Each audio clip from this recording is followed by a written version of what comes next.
moisson des démocrates. Oh, je suis maintenant en train de comprendre. Donc, démocratie. Oh Annika Longi, tous les dimanches sur Mix Vibration. Africa at Play with Neto, Neto, Chemane. 14:11 Central African Time. If you have just joined us, this is Africa at Play. A very warm welcome. We are together until 5 p.m. Central African Time. We still have Charles Saunders, the Chief Executive Officer, CEO of Wheelchair Basketball in South Africa, and also the President of Wheelchair Basketball on the African continent. So, Charles, you highlighted some of the countries on the African continent that are going to show signs of growth in as far as 3x3 basketball version is concerned. Based on this inaugural World Championship of 3x3 that's going to take place from the 1st to the 3rd of August 2025 in South Africa's Northwest Province in Sun City, how many African countries are represented in both genders? At this time, Neto, there are 5 countries we are very proud of. Kenya, we have, again, Rwanda has entered as well. We have, of course, South Africa. We've got Egypt. And we have the country representing West Africa, which is the Liberia. So those are the 5 countries that have been have entered and have qualified.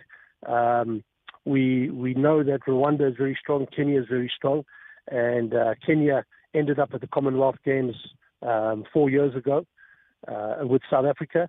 So we know that this type of competition is very, very strong. Then we have countries such as Canada, Jamaica, from what we call the America zones. From the Asia zones, we have China, Thailand, Taiwan. Well represented Australia, New Zealand, well represented from the Asian zone, and then from what we call the Euro zone, there are a number of teams that are coming through there, such as Italy, Poland, and then some smaller countries like Switzerland, Sweden, that will also be in participation. 14:13 Central African Time. We are talking to Charles Saunders, the CEO of Wheelchair Basketball in South Africa, and also the President of African Wheelchair Basketball. So, Charles, there's been similar events of this 3x3, the 3x3 Europe Cup and the 3x3 Commonwealth Games competition. How were those games? Were they a success? Were you able to witness how logistics were taken good care of so that it prepares you for this inaugural Open World 3x3 championships that's coming to South Africa? Oh, absolutely. You know, everything is about technical equipment and what type of equipment must be used. Specialized floors, specialized backboards. So this is something that we are going to be in the process of purchasing. And once that lands in South Africa in July, we will be able to get our people to practice on that type of court. It's a plastic court. It is not like a wooden court or a tennis court. It's a very, very defined, very specified, and it is designed specifically for the 3x game, both running as well as wheelchair. Earlier this week, you were in Sun City in Northwest Province with a delegation from the IWBF, International Wheelchair Basketball Federation. Who were you with? What did you talk about, and how did it go? So we were with Mr. Charlie Bethel, which is the competitions director for IWBF World. We were also with a 3x3 expert, Mr. Luke van Goosen from the Netherlands, and then, of course, myself and Jerry Smith, one of the directors of Wheelchair Basketball South Africa. The whole idea was for them to have a look at Sun City and to look at the premises that we have identified where we will set up the courts, which is the Super Bowl, as well as something called the greenhouse. And both passed with flying colors. The comments that came through from Mr. Charlie Bethel is that he believes that South Africa can become the forefront for running 3x3 competitions in future events as well. Very happy. We passed our site inspection, and as it stands right now, everything is go. Will you have sufficient time to be ready for the 1st of August? Let us put it this way. I don't think we have sufficient time, but at the end of the day, I've got to make it work. That is the time period when they are running it. It doesn't clash with any of the world competitions. We've also got, remember, our under-23 South African team that's competing in Sao Paulo in Brazil. They are going to be there in June. So this time period that we chose was specifically out of all other competitions within Europe, within Australasia and the America zone. It is the only time that we can handle it. So it's a lot of work ahead of us. We've got a team that is working non-stop, 12 hours a day, and hopefully we'll be able to achieve everything by the time that the 1st of August comes about. If you have just joined us, we're talking to Charles Saunders, the Chief Executive Officer of Wheelchair Basketball in South Africa, and doubles up as the President of Wheelchair Basketball on the African continent. So, Charles, there's always been an outcry of wheelchairs that are specialized versions versus the wheelchairs that we get to see on the streets. How's that battle going for the African continent so that next time when we speak, you can come and announce and say, at least we've received 1,000 or more of these specialized wheelchairs?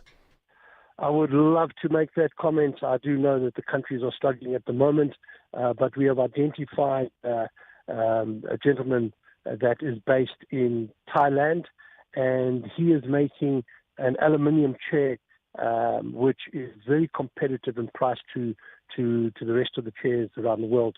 Not only that, but they meet all the capacity that needs to be met, and we have sent through this person's contacts through to the African continent.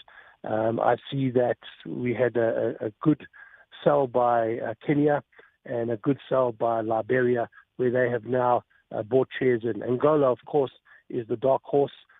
They are always in the background, and of course they've got big contacts with Europe, and they bring in their chairs from Europe. But yes, it's always a problem. The cost-wise, to pay in dollar prices when you're paying $12,000 for a chair in comparison to South African prices, paying 40,000 rand for a chair. So it is a challenge. It always will be a challenge. But if you want to become better, you want to become more professional, then unfortunately you have to go down this road and buy the chairs that are adapted to the actual physical disability. Without that, the player really struggles to compete at this particular level of competition.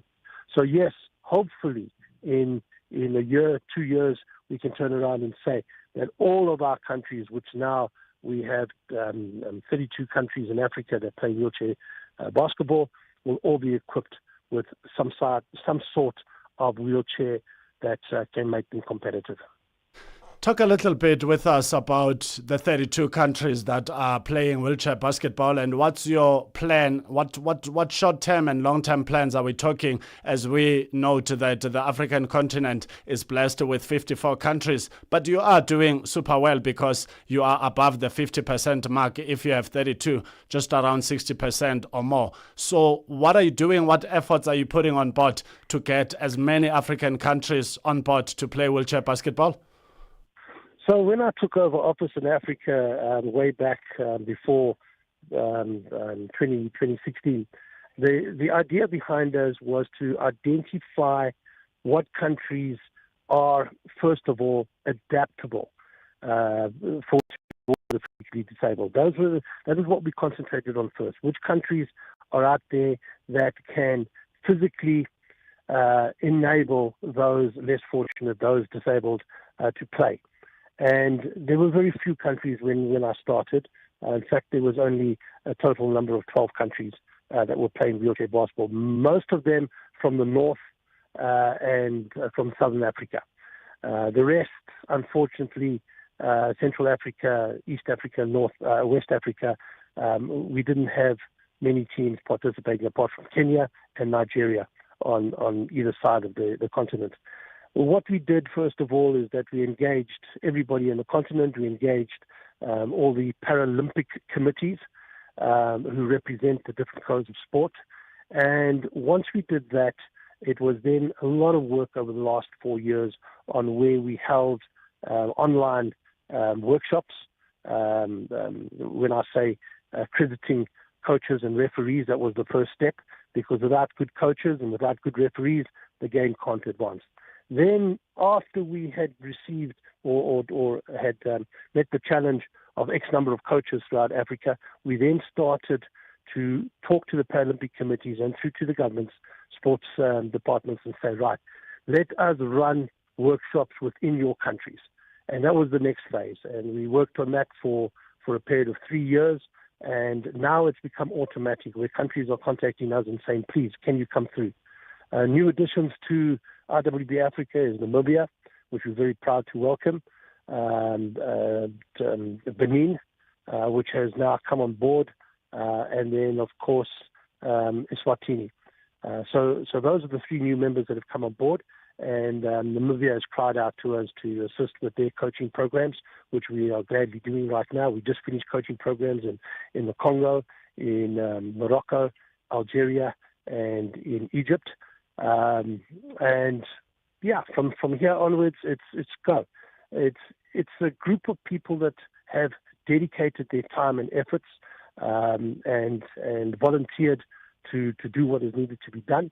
And we are proud to say that at this given time period, the fruits, we've reaped the fruits of what we've been doing over the last 8 years. Charles Saunders is his name, and he's the Chief Executive Officer, CEO of Wheelchair Basketball in South Africa, and doubles up as the President of Wheelchair Basketball on the African continent. So Charles, please do stay on the line. We take a short break. When we come back, we'll wrap up our conversation on all things wheelchair basketball on the African continent. This is Africa at Play, as Delil Siashaya. Darubini ya Afrika na I am Henry Shakif. Hawa wa Afrika Kusini wenye asili ya kizungu ambao wamepewa ukimbizi huko nchini Marekani. Je, nini chanzo cha wao kuomba ukimbizi nchini Marekani? Wenyewe wajaomba ukimbizi. Kuna shirika fulani inaitwa AfriForum, shirika mbili za wazungu ambao wanatetea haki ya wazungu hapa, AfriForum na Solidarity. Hao walienda Marekani kufanya kampeni kusema kwamba wazungu wananyanyaswa hapa Afrika Kusini, na walivyofanya hiyo kampeni, serikali iweze kuwafuatilia kujua nini ambacho mnasema kwamba mnanyanyaswa. Kuna namna ya wao kwamba wamepoteza uraia wa Afrika Kusini, na je, endapo Trump akamaliza muda wake madarakani, uhalali wao wa kuishi nchini Marekani ukoje?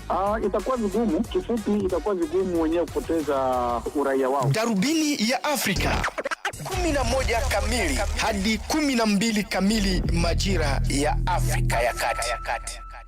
Live every Saturday and Sunday from 2 to 5 p.m. Central African Time. 14:23 Central African Time. We are broadcasting to the world about Africa. This is Africa at Play, live on DSTV Audio Bouquet Channel 802 or OpenView 628 if you are based in South Africa. Also available from anywhere in the world on channelafrica.co.za. You can also reach us on SABC Plus. We are live every Saturday and Sunday. We're still talking to Charles Saunders, the Chief Executive Officer, CEO of Wheelchair Basketball in South Africa, and doubles up as the President of Wheelchair Basketball on the African continent. And we've been talking about the announcement by the IWBF, International Wheelchair Basketball Federation, that has announced and shown confidence in South Africa to host the inaugural 3x3 Open World Championship Wheelchair Basketball Tournament that will be taking place from the 1st to the 3rd of August. And Sir Charles has indicated South Africa, Egypt, Rwanda, Kenya, and Liberia will be the 5 African countries representing the continent on this exciting global spectacle. So Charles, what conversations are happening in regions? For an example, you've just mentioned that, Namibia is now on board as a new member, and when you kicked off and started this process as the president on the African continent, it was only 12 African countries, and it's amazing to see the prestigious, footprint that you've left, the remarkable footprint where it's now 32 countries, and that shows the growth of the sport with 20 more countries from the initial 12. I must say that big ups to Wheelchair Basketball Africa, you and your team, for the great efforts that you've put on board with all the challenges that we've tabled, like the struggle and the lack of wheelchairs on the African continent, the specialized version for the sport to become a success.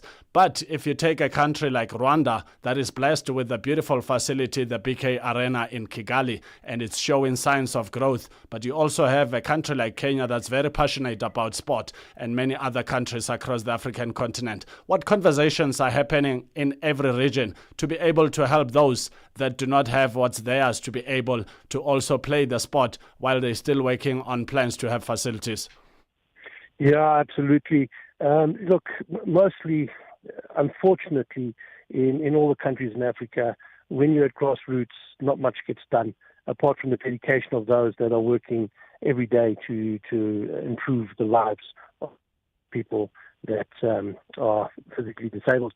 The only way that we have been able to be successful is to engage with the sports commissions or the sports departments and get them to buy into it. I'm hoping that within our government as well, we'll be recognized in the same sense, and our sports department will be able to put as much effort into it as what we've seen throughout the whole of the African continent. If it wasn't for government in these countries and wasn't for the sports department and those that are heading up wheelchair basketball within the various countries and regions, I can tell you up front now, we would not have grown. So it's definitely the support that we are receiving from in the structures. Congo, for example, is an absolute success story in the sense that the president of the Republic of Congo, he himself has got involved in making it a particular project of his own. And we've seen the growth of Congo, the remarkable growth of Congo within a matter of 2 years. And that's because of the support of the sports department. I think that if South Africa can do that as well, we would see the South African team competing amongst the top 6 in the world. We have all the facilities, we have everything. We're just lacking the support structures that come through from within the government structures. How far are we from talking wheelchair basketball on the African continent as a business, where it's lucrative, players can get salaries, decent ones, and even be able to sponsor themselves with these wheelchairs? Well, the next project I'm working on right now is to create an African League. And very much in the same sense that Europe has got it and the Americas have got it and the Australasia structure has. Africa has always been the last to get anything up and running. And the project I'm working on right now is to create 3x3, what I call is 5 region championships. And that would be to take the 3x3 game to each of the 5 regions that we have throughout Africa, which is West, South, North, East, and Central. And then to couple onto that is to create the first club championships for Africa. And that is something that we've been working on for a couple of years. Finance is always the problem. We have seen an upsurge in sponsorship coming through for certain countries and certain clubs, and that's where we are right now. So we have challenged our regions by saying, your national leagues, get your champions, and what we will do is we will approach like the MTN, which is based throughout Africa, and try and run the inaugural club championships for wheelchair basketball. By doing that, we will create that entity whereby sponsors can get a return of investment, because everything without a return of investment is no sponsorship. That's first of all. And secondly is to create the iconic locations within Africa, such as in front of the pyramids, such as Vic Falls in Zimbabwe and Mandela Square in South Africa, and run the games there, because that is where public interest will get heightened, and we feel that by doing that, we will be able to create something which is very, very different. Africa is huge, as you are aware of, and to run competitions like CAF and which is very successful at this time period, and of course has to be congratulated to the leadership that has taken that to heights. We want to do the same thing, and I don't think it's going to come through next year or the next 2 years. I think this is a project that we're going to have to work very, very hard on before we can turn around and say, right, there you guys, we've created the competition now, bring in your sponsorships, which will allow you to play professionally like they do in Europe and get paid for something that you love. But yes, it's a project that we're working on, and hopefully I'll have something in place within the next 2 years. A big thank you to Charles Saunders, the Chief Executive Officer, CEO of Wheelchair Basketball in South Africa, and also doubles up as the President of Wheelchair Basketball on the African continent. So Charles, thank you so much for talking to us on Africa at Play. Always an awesome pleasure. All the best moving forward.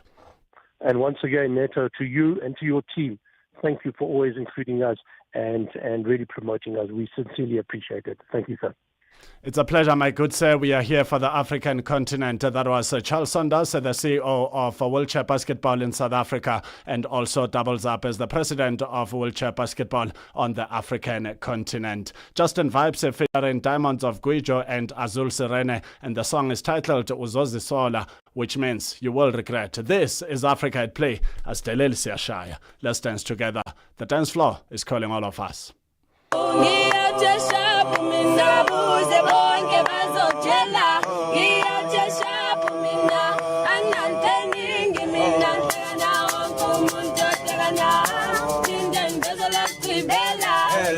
Media planning and advertisers. Channel Africa is more than just a platform. It's an opportunity. With 25 compelling shows covering current affairs, sports, business, music, and lifestyle, we deliver an engaging Pan-African audience ready to connect, invest, and act. Multi-award winning, internationally recognized, digitally accessible across the globe. When Africa speaks, the world listens, and Channel Africa makes sure of it. For business, for culture, for Africa. Partner with Channel Africa because Africa's voice is the future. Africa is a story, a living, breathing, ever-evolving masterpiece. And for over 5 decades now, one voice has told it like no other. Channel Africa. More than just a broadcaster, Channel Africa is the pulse of the continent, African-led, African-run, and deeply rooted in its heritage. It's the only international station that speaks to Africa in its own voices. English, Kiswahili, Chinyanja, French, and Portuguese. The languages that unite 1 billion people. We have been there through every shift, every milestone, and every triumph. Not just reporting history, but shaping the conversations that define Africa's future. For brands, media planning, and advertisers, Channel Africa is more than just a platform. It's an opportunity. With 25 compelling shows covering current affairs, sports, business, music, and lifestyle, we deliver an engaging Pan-African audience ready to connect, invest, and act. Multi-award winning, internationally recognized, digitally accessible across the globe. When Africa speaks, the world listens, and Channel Africa makes sure of it. For business, for culture, for Africa. Partner with Channel Africa because Africa's voice is the future. Africa is a story, a living, breathing, ever-evolving masterpiece. And for over 5 decades now, one voice has told it like no other. Channel Africa. More than just a broadcaster, Channel Africa is the pulse of the continent, African-led, African-run, and deeply rooted in its heritage. It's the only international station that speaks to Africa in its own voices. English, Kiswahili, Chinyanja, French, and Portuguese. The languages that unite 1 billion people. We have been there through every shift, every milestone, and every triumph. Not just reporting history, but shaping the conversations that define Africa's future. For brands, media planning, and advertisers, Channel Africa is more than just a platform. It's an opportunity. With 25 compelling shows covering current affairs, sports, business, music, and lifestyle, we deliver an engaging Pan-African audience ready to connect, invest, and act. Multi-award winning, internationally recognized, digitally accessible across the globe. When Africa speaks. Central African time, if you have just joined us, this is Africa at Play. We are live every Saturday and Sunday from 2 to 5 p.m. Central African time on DSTV Audio Bouquet channel 802 if you are in South Africa. Alternatively, you can access us from any corner of the world on channelafrica.co.za, also available on SABC+. Please do do visit our Channel Africa website in case you miss out on any of our conversations, and by all means you can listen to them at your time of leisure. To get in touch with us on our different social media platforms, please do so on Instagram and X is at Channel Africa 1, and on Facebook it is the name of our station, Channel Africa. Let's fill you up with action in football across the African continent and globally. Upcoming matches starting with the CAF Confederation Cup final first leg between RSB Berkane and Simba Sports Club of Tanzania. That match will be taking place at 2100 Central African Time. The FA Cup action in the United Kingdom, in England, Crystal Palace will be up against Manchester City, the Citizens, at 1730 Central African Time. In the French League 1, Lens will line up against Monaco at 2100 Central African Time. Lille will take on Reims also at 2100 Central African Time, with Lyon taking on Angers also at 2100 Central African Time. Olympique Marseille will be up against Rennes also at 2100 Central African Time. Nantes will take on Montpellier and Nice will take on Brest. It's a full-on action in the French League. PSG will take on Auxerre and Saint-Etienne will line up against Toulouse. And we will continue to bring you up to speed with regards to different action of football taking place across different parts of the world. In the German Bundesliga, Augsburg will line up against FC Union Berlin at 1530 Central African Time. Borussia Mönchengladbach up against Wolfsburg also at 1530. And Borussia Dortmund will take on Holstein Kiel. And Freiburg will take on Eintracht Frankfurt. And Heidenheim will line up against Werder Bremen. And TSG Hoffenheim will line up against Bayern Munich, also known as Bayern München. And there's more action. Mainz up against Bayer Leverkusen, the reigning champions. But when you look at the log standings on the Bundesliga, even if they win their remaining matches, they will not touch the dominating force that is Bayern Munich, the Red Devils. And there's also RB Leipzig up against Stuttgart and St. Pauli up against Bochum. And we will continue to bring you up to speed with regards to different football matches taking place across the African continent and globally. For now, let's take a flight to East Africa and land in Kampala, Uganda, to find out what is the latest in Ugandan sports with our correspondent, Simon Boza. This is Africa at Play, as Delelsia Shai. The Ugandan National Schools Ball Games ended this week with the final in 21 events held in the eastern part of the country. About 7,000 student sportsmen aged under 20 competed in the games that included boys and girls football, netball under 16, volleyball, rugby, basketball 5-on-5 and 3-on-3, lawn tennis, table tennis, handball, and badminton, among others. Officials at the game's closing ceremony outlined the importance of school games in the development of sports in the country. Distinguished guests, this year's edition has been historic not just for the level of competition, but also for the record numbers of participants. We have witnessed an outstanding performance across the under-16 and the under-20 categories in various sports disciplines, which signals a bright future of Ugandan sports. As the Minister of Education and Sports, we remain committed to promoting physical education in schools and school-based sports. Events like this help us to identify and prepare our next generation of champions, and we will continue to strengthen the systems that support these programs. As we close this tournament today, I urge all of us, the students, educators, and leaders and stakeholders, to continue building a strong culture of sports in our schools and communities. It is from this school sports honours minister that you are going to get a Uganda Cranes team that is going to take us far away. That's why I want to say thank you because of the support you give us. We've done our best following your guidance to eliminate a lot of non-students participating in our games, Honourable Minister. And we want to thank you because of your support. We are not 100%, but I know we are around 98%. But at the same time, we are seriously fighting hooliganism in our sports. And I will always seek for your support when you are not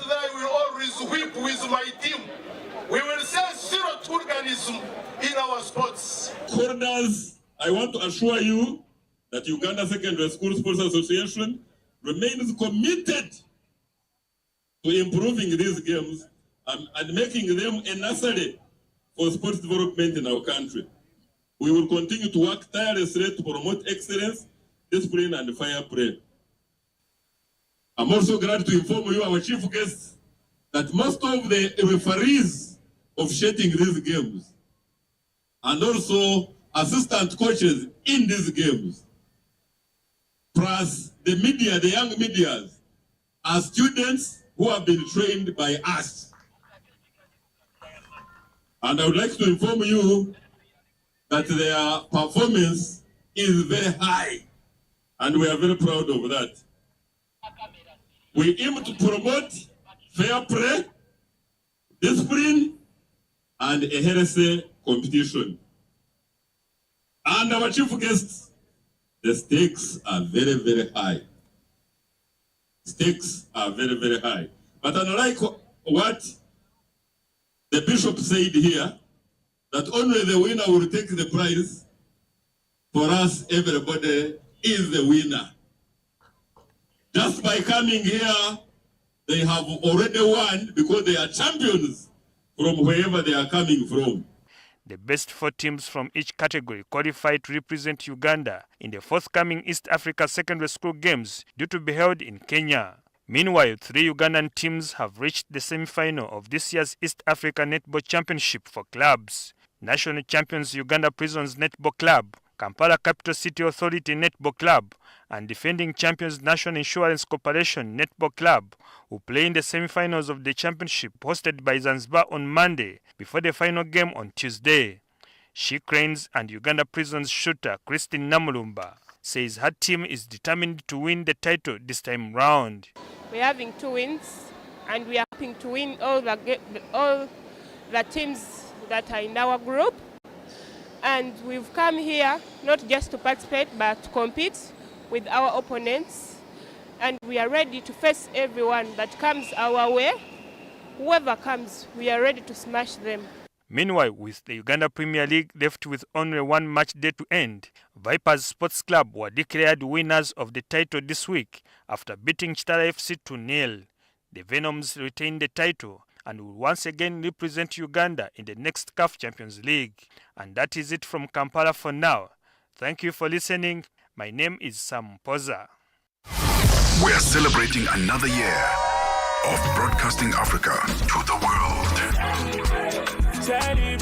Catch us on SABC Plus, DSTV Audio Bouquet 802, and satellite channel PAS10. Africa at Play with Neto and Neto Chemane. 14:43 Central African Time. This is Africa at Play. We are live every Saturday and Sunday from 2 to 5 p.m. Central African Time on DSTV Audio Bouquet channel 802 if you are based in South Africa. Alternatively, you can reach us from anywhere you are online on channelafrica.co.za. To get in touch with us on our different social media platforms, please do so on Instagram, and X is at Channel Africa 1, and on Facebook, the name of the station, Channel Africa. Should you miss out on any of our conversations during Africa at Play, worry not, you can visit our Channel Africa website, click on programs and search for Africa at Play. At the bottom right screen of Africa at Play, you can click on more to access all those conversations. The football-loving community across Africa and the world have mixed feelings on how the game was played back in the days, where players such as JJ Okocha from Nigeria, Dr. Kumalo of South Africa, Galusha Bwalia from neighboring country in Southern Africa, Zambia, Ronaldo from Brazil, Sbusiso Zuma from South Africa, and many more players out there enjoyed themselves more and played attractive and entertaining football versus the current times, where the game has been systemized with formations that confines players from revealing their true skills and talents. And the question we are asking is, should football go back to the traditional days of the Brazilian samba football, the German precision and or African flair? Drop us a WhatsApp voice note on the number +27 63 406 9126. And today is a special day because you will stand a chance to win an FC Bayern Munchen jersey if you drop us a WhatsApp voice note on your thoughts on the on the topic of the day. And we will be talking to the regional manager of Sub-Saharan Africa under the Mother Body Bundesliga, Sandesh Mahes, who will be talking to us about all things German football and his expertise on South African and African football, but also assist us with facilitating this competition of giving away this jersey of the champions, that is Bayern Munich from Germany, a side that has been there and has dominated German football for many years. So last year the league was won by Bayer Leverkusen, and this time around Bayer Leverkusen has been sitting on the second position, and the dominating force Bayern Munich are back on the summit. So do drop us that WhatsApp voice note and stand a chance to win a Bayern Munich jersey by answering a simple question about German football, and you could walk away with the jersey of the champions. From East Africa, Uganda in Kampala, we now head into Nigeria in West Africa, in Lagos, where our correspondent Tony Robani is standing by to update us with the latest in Nigerian sport. This is Africa at Play as Delil Siashai. Nigeria failed to reach the final of the 18th Africa Under-20 Cup of Nations as a calm and composed Amajita soaked up all the pressure and intensity from the Flying Eagles and then landed a sucker punch midway into the second half to win by the odd goal and condemn the seven-time champions to Sunday's third-place match against Egypt. Just as the Nigeria Flying Eagles are the record holders in winning the title at the Under-20 Africa Cup of Nations, no team has won the third place more than the Nigerian side. The Flying Eagles will be going for their fifth third place position against Egypt on Sunday. The Flying Eagles started with so much intensity and muscle flexing, but could have done with a lot more coordination and composure in the final third as the opportunities came and went without anyone being utilized. Forward Parabo Areri could not get his head to a teasing cross by Clinton Jefta in the 22nd minute and then missed target from 6 yards with only the goalkeeper to beat on the half hour. 3 minutes later, Tabong Malangu could have profited from Amajita's first real incursion up front when goalkeeper Ebenezer Harcourt missed an in-swinger, but captain Daniel Bamei sprinted the ball away from the goal. Areri, always with the chances, bundled over the bar, not across by Jefta in the 37th minute, and 2 minutes later, after turning his marker, saw his shot diverted away from the goal. On the half hour, Nigeria lost the dependable goalkeeper Harcourt to injury, and 1 minute later, substitute goalkeeper Ajia Yakub came close to bungling a simple cross with Kugmoso Madiba waiting for a slip. The slip came 5 minutes later as Yakub again miscalculated the ball from a pull-out and defender Tylon Smith rose above him to head into the net. Opportunities fell to substitute Mendoz Rickson and Alwal Ibrahim later on, but the Flying Eagles could not find parity and must now go for the bronze medals on Sunday. Nigeria's coach Aliu Zuberi, who reviewed the many chances missed by his words, was not humble enough in defeat, as he said that South Africa team were not his match, if not for the missed opportunities. Aliu Zuberi speaks. His South African counterpart, Raymond Ndaka, ascribed their win to a more tactical approach from the bench, having read the proceedings from the bench. Raymond Ndaka speaks. Flying Eagles player Odinaka Okolo said that they will do everything to see that they do not go empty-handed as they target to go for the consolation prize against Egypt on Sunday. Odinaka Okolo speaks. Enough of the Flying Eagles stories, and let's tell you that the Chinese embassy in Nigeria has described the denial of visas to Nigerian athletes going for a 2025 World Athletics Relays as an accident. Yang Jiansing, the embassy's culture counselor, spoke during a diplomatic visit to the leadership of the National Sports Commission in Abuja. On May 8th, the NSC announced that Nigeria will miss the 2025 World Athletics Relays in Guangzhou, China, due to visa complications. The commission said the Chinese consulate in Nigeria failed to issue visas to 7 Nigerian athletes based in the U.S. NSC added that the decision was due to China's hard policies against the United States of America. During his visit, Xiang expressed the Chinese embassy's regret over the episode, adding that we are sorry. The envoy said the Chinese government holds Nigeria in high esteem and is open to better collaboration with the National Sports Commission to boost diplomatic ties. Once again, I want to assure you that from next time, we will try our best for this not to repeat itself again. And we would also like to create a special channel for China and Nigeria sports communication, he said. The 2025 World Athletics Relays were held from May 10th to May 12th. Team Nigeria was built to compete in 4 events: men's, women's, mixed 4x100 meters, and mixed 4x400 meters. The top 14 countries in each event secured automatic qualification for relays at the World Athletics Championships in Japan later this year. National Sports Commission Director General Bukola Olokwade welcomed the Chinese apology and was overwhelmed by their promise to boost diplomatic ties with the Commission, not thinking of the damage done to Nigerian athletes and athletics. Bukola Olokwade speaks. However, Dare Son, an authority in Nigerian athletics, takes exceptions from the Chinese apology and blamed the Nigerian administrators for the shame of missing the World Relays and World Athletics. Dare Son speaks.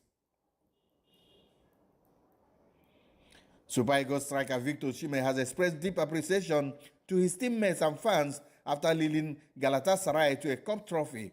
Galatasaray defeated Trabzonspor 3-1 to win the Turkish Cup trophy this season.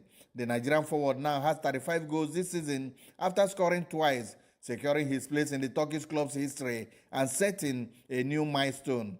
The Nigerian international 2 goals has surpassed Mario Jardel's record of 34 goals, making him the highest scoring foreign player in a single season since the 2000-2001 campaign. Osimhen will also be gunning with his teammates for the league title on Sunday.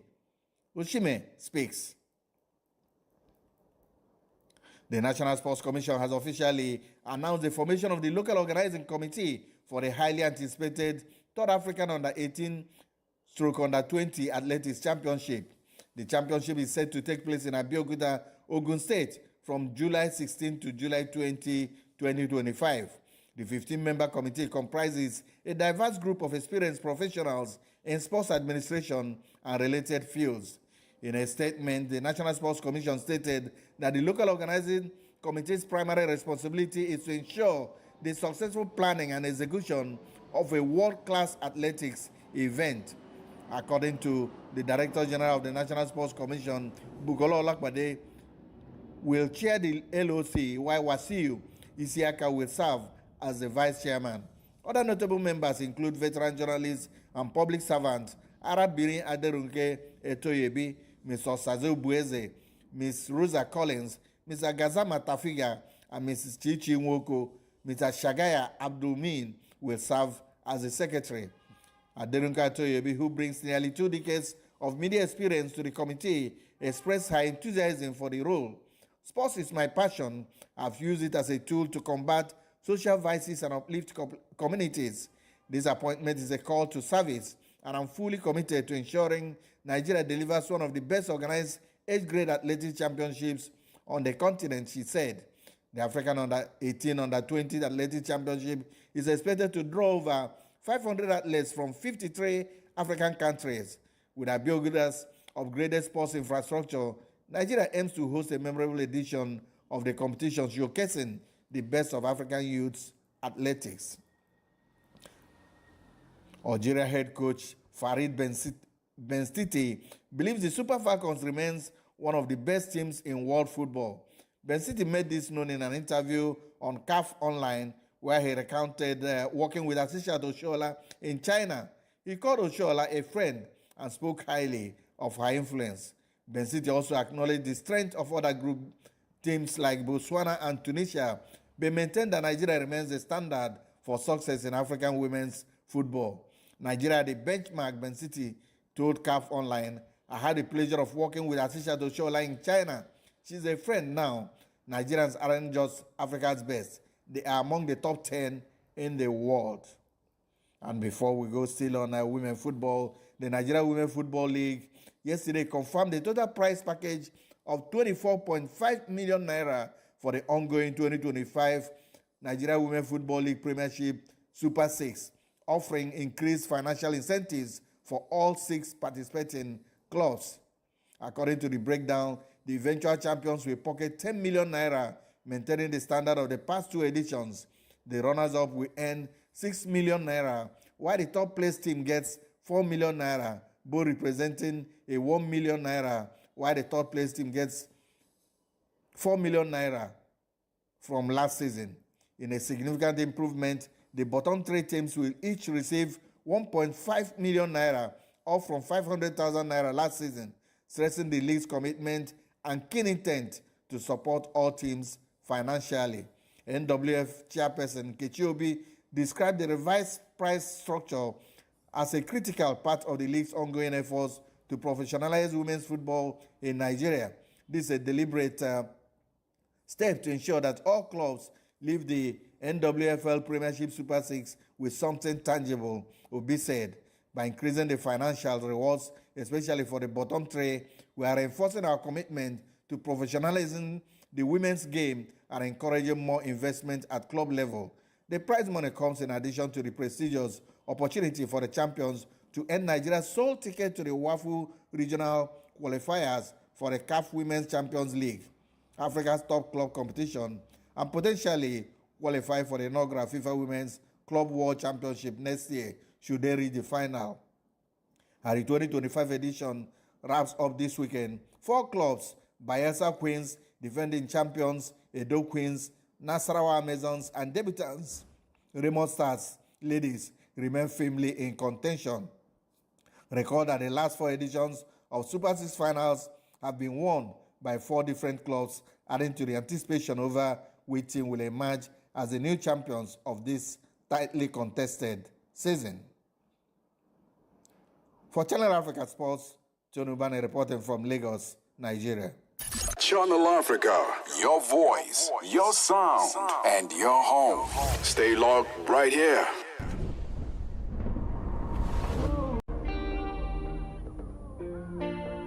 World listens, and Channel Africa makes sure of it. For business, for culture, for Africa. Partner with Channel Africa, because Africa's voice is the future. Africa is a story, a living, breathing, ever-evolving masterpiece. And for over 5 decades now, one voice has told it like no other. Channel Africa. More than just a broadcaster, Channel Africa is the pulse of the continent, African-led, African-run, and deeply rooted in its heritage. It's the only international station that speaks to Africa in its own voices: English, Kiswahili, Chinyanja, French, and Portuguese. The languages that unite 1 billion people. We have been there through every shift, every milestone, and every triumph. Not just reporting history, but shaping the conversations that define Africa's future. For brands, media planning, and advertisers, Channel Africa is more than just a platform. It's an opportunity. With 25 compelling shows covering current affairs, sports, business, music, and lifestyle, we deliver an engaging Pan-African audience ready to connect, invest, and act. Multi-award winning, internationally recognized, digitally accessible across the globe. When Africa speaks, the world listens, and Channel Africa makes sure of it. For business, for culture, for Africa. Partner with Channel Africa, because Africa's voice is the future. Africa is a story, a living, breathing, ever-evolving masterpiece. And for over 5 decades now, one voice has told it like no other. Channel Africa. More than just a broadcaster, Channel Africa is the pulse of the continent, African-led, African-run, and deeply rooted in its heritage. It's the only international station that speaks to Africa in its own voices: English, Kiswahili, Chinyanja, French, and Portuguese. The languages that unite 1 billion people. We have been there through every shift, every milestone, and every triumph. Not just reporting history, but shaping the conversations that define Africa's future. For brands, media planning, and advertisers, Channel Africa is more than just a platform. It's an opportunity. With 25 compelling shows covering current affairs, sports, business, music, and lifestyle, we deliver an engaging Pan-African audience ready to connect, invest, and act. And to Africa's number one, this is Africa at Play, as Deleli Siashaya. That awesome sound titled Me and You is a song by Thames, originally Temilade Openiyi, known professionally as Thames, who is a Nigerian singer, songwriter, and record producer. 15:01 Central African Time. We now welcome to Africa at Play our special guest, that is the two teenagers who are tennis sensations, that is Bokamoso and Butshilo Malapane. Starting with Bokamoso. Bokamoso, good afternoon and a warm welcome to Africa at Play. Hello, Bokamoso. It looks like that line has cut off, but worry not. Our producer, Andisiwe Fagimaluzobona Mali, will reconnect with that line so we can speak to our teenagers in sport that are playing tennis under the umbrella of Tennis South Africa. And we will be talking to Butshilo Malapane as well as the sister that is Bokamoso. And these are twin sisters that are playing tennis. Let's take a short break. When we come back, we will reconnect with our special guests, the teenagers in sport. This is Africa at Play, as Deleli Siashaya. Parlez-vous couramment le français? Êtes-vous passionné par la radio? Et êtes-vous qualifié pour travailler en Afrique du Sud? Envoyez-nous votre CV et vos 3 minutes démo en MP3 à @channelafrica.co.za pour avoir une chance de rejoindre la famille Channel Africa. Si vous n'avez pas de réponse après 14 jours, cela signifie que vous n'avez pas été retenu. Channel Africa, la perspective africaine. Ritmos e cultura com o embaixador da música africana e lusófona Jacob Wakantivani. Mombali nanga kasongo mbona wewe songa libala oh yeah mbona wewe mombali nanga tem sentido tanto a sua falta e do ritmos e cultura onde você esteve, meu querido embaixador. É 2025 e o embaixador da música africana e lusófona Jacob Wakantivani traz todas as entrevistas com os músicos africanos e lusófonos para a melhor dança, entrevistas e entretenimento. Não perca! Todos os domingos, das 20 às 21 horas de Johannesburg, aqui no Canal África, a perspectiva africana. Exclusive to Africa at Play on Channel Africa. Teenagers in Sports with Neto, Neto Chemane.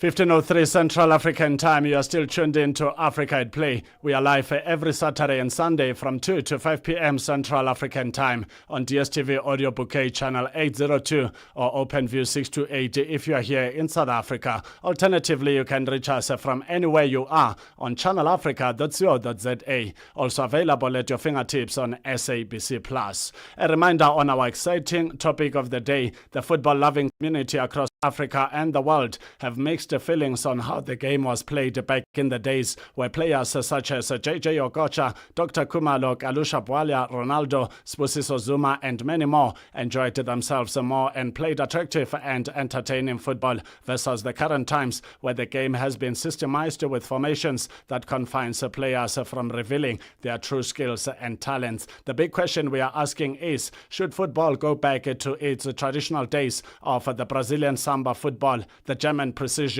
or the African flair? You can drop us a WhatsApp voice note on the number +27 63 406 9126, and we're going to play out your voice notes, and the leading voice notes will make it to the pool of a competition where you will stand a chance to walk away with a Bayern München or Bayern Munich, if you like, Bayern Munich jersey. The champions who have been in the game for many years and have been dominating the proceedings in German football. And of course, Bayer Leverkusen are the reigning champions. But as things stand, even if they win all their remaining matches, they will not be able to overthrow Bayern Munich on the summit. So do drop us a WhatsApp voice note. That number again is +27 63 406 9126. We will be talking to the Sub-Saharan regional manager, that is Sandes Mahesh, under the big umbrella of Bundesliga, the German league. And talking about the Bundesliga, the German league, let's just bring you up to speed with regards to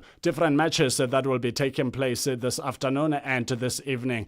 RSB Berkane will be taking on Simba Sports Club of Tanzania in the CAF Confederation Cup final first leg at 2100 Central African time. In the United Kingdom, it's time for the FA Cup between Crystal Palace and Manchester City, the Citizens. And in League One in French, Lens will line up against Monaco, Lille against Reims, Lyon up against Angers, Olympique Marseille up against Rennes, Nantes up against Montpellier, and PSG will take on Auxerre. And all these matches are taking place at 2100 Central African time. In the German Bundesliga, Augsburg will be up against FC Union Berlin. Borussia Mönchengladbach will take on Wolfsburg at 15:30 Central African time. Borussia Dortmund will line up against Holstein Kiel, and Freiburg will take on Eintracht Frankfurt. Heidenheim will take on Werder Bremen, and TSG Hoffenheim will take on the leading outfit, that is Bayern Munich. And Mainz will line up against reigning champs Bayer Leverkusen. RB Leipzig will take on Stuttgart,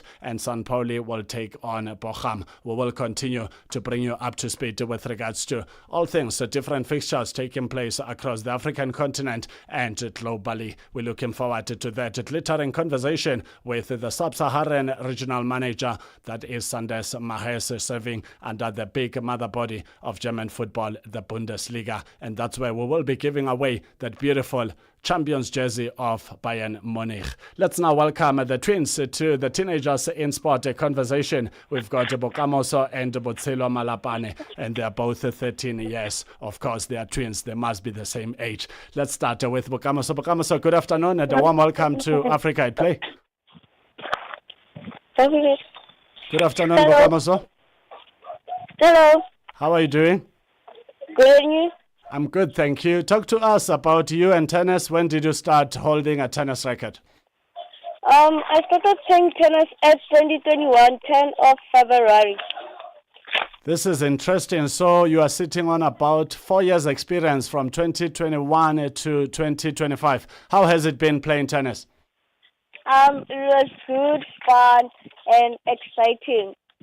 And how was it when you started? Because you know, when you start a new thing, it's always tricky because you've got to master the technique of the sport, know how to handle the tennis racket, and know how to run around your half of the tennis court. All those challenges. How was it when you started versus now? It was a bit challenging. And now you are more comfortable playing the game? Yes. When last did you play a game of tennis? At You don't April, remember? last In month. April. Oh, okay. And how did it go? It went very well. I won my first match, but I lost at the second round. Okay. And when is your next match? Do you know? No, I don't know. Or you're still waiting for the fixtures? Yes. Who is your coach? Coach Umpo. How is Coach Mpo when dishing out instructions on the tennis court? Good. She's good now. What do you like so much about Coach Mpo? What is this one thing that she said to you during practice or during a match that you've held close to your heart that keeps you going in terms of inspiration or motivation that she shared with you? Can you repeat again? I was saying, what is this one thing that Coach Mpo said to you that is motivating you to keep going on the tennis court? She always told me that to be in the game and focus. Interesting. Talk to us about your sister, your twin sister, Botselo. What kind of a sister is Botselo? What can I say? She's a very kind sister to me. I don't know about others. Did you start playing tennis at the same time? Yes. Oh, interesting. And what kind of a player is she? She's a very great player. Do you sometimes play against each other? Yes. And who wins most of the matches? Sometimes I win and sometimes he wins. Ah, okay. So it's like 50-50 performance. Yes. Ah, you are real twins, you. Thank you so much for talking to us on Africa at Play. Which school do you go to, Bukamoso? Hammanskraal Secondary. And how's life at Hammanskraal Secondary School?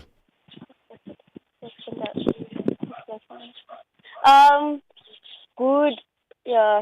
What's your favorite subject? Creative art. Okay, talk to us about your favorite subject. What do you like so much about it? I like creative art. I like to draw a lot, so that's why it's my best subject. So are you good in drawing? Yes. So one day you're gonna draw me, ne? Yes. I'm looking forward to that one. Thank you so much for talking to us on Africa at Play. All the best to stay away from dangerous things like drugs, alcohol, and many other things that are not supposed to be part of your life, so you can focus on your journey as an athlete. Because one day we want to talk about you like we talk about the Williams sisters, Vanessa Williams and Serena Williams. Thanks for the motivation. Thank you so much. Don't hang up the line. We're taking a short break. When we come back, we're going to talk to the other twin sister to Bukamoso, that is Botshelo Malapane. This is Africa at Play, and we are talking to our teenagers in sport, because these teenagers, they do great things out there in different playing surfaces, and someone has to speak to them. It happened to be us. Africa at Play. Astelel Siashai.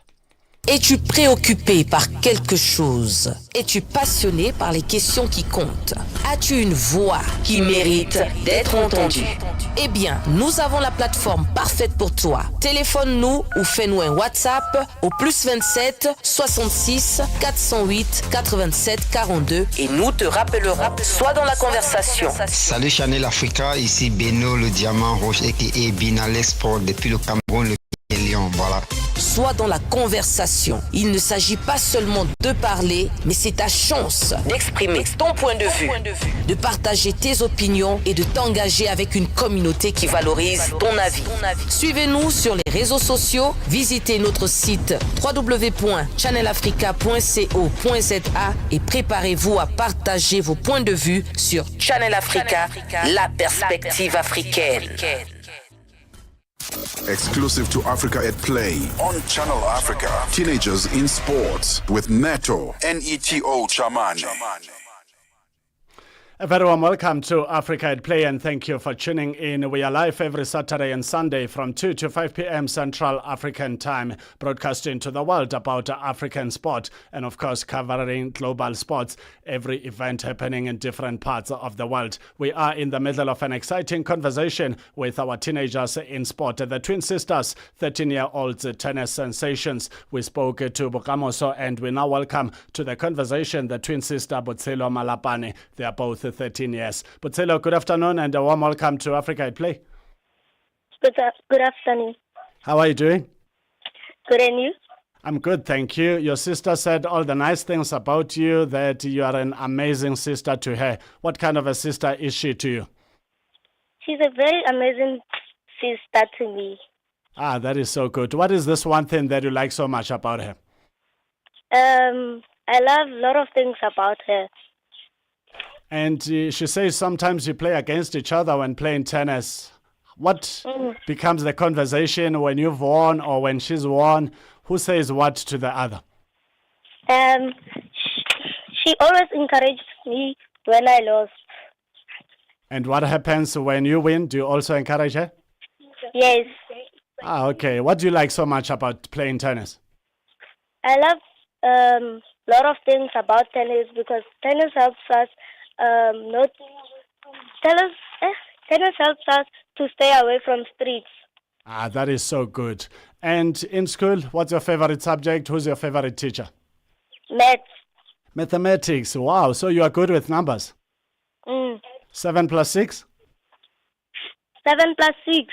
Yeah. 7 plus 6 is 13. Wow. You are indeed good with numbers. You are a bright student. How's life at Hammanskraal Secondary School? It's very good. Is it? Good And nice. and who's your favorite teacher? Mr. Manamel. Mr. Manamela. What do you like so much about Mr. Manamela?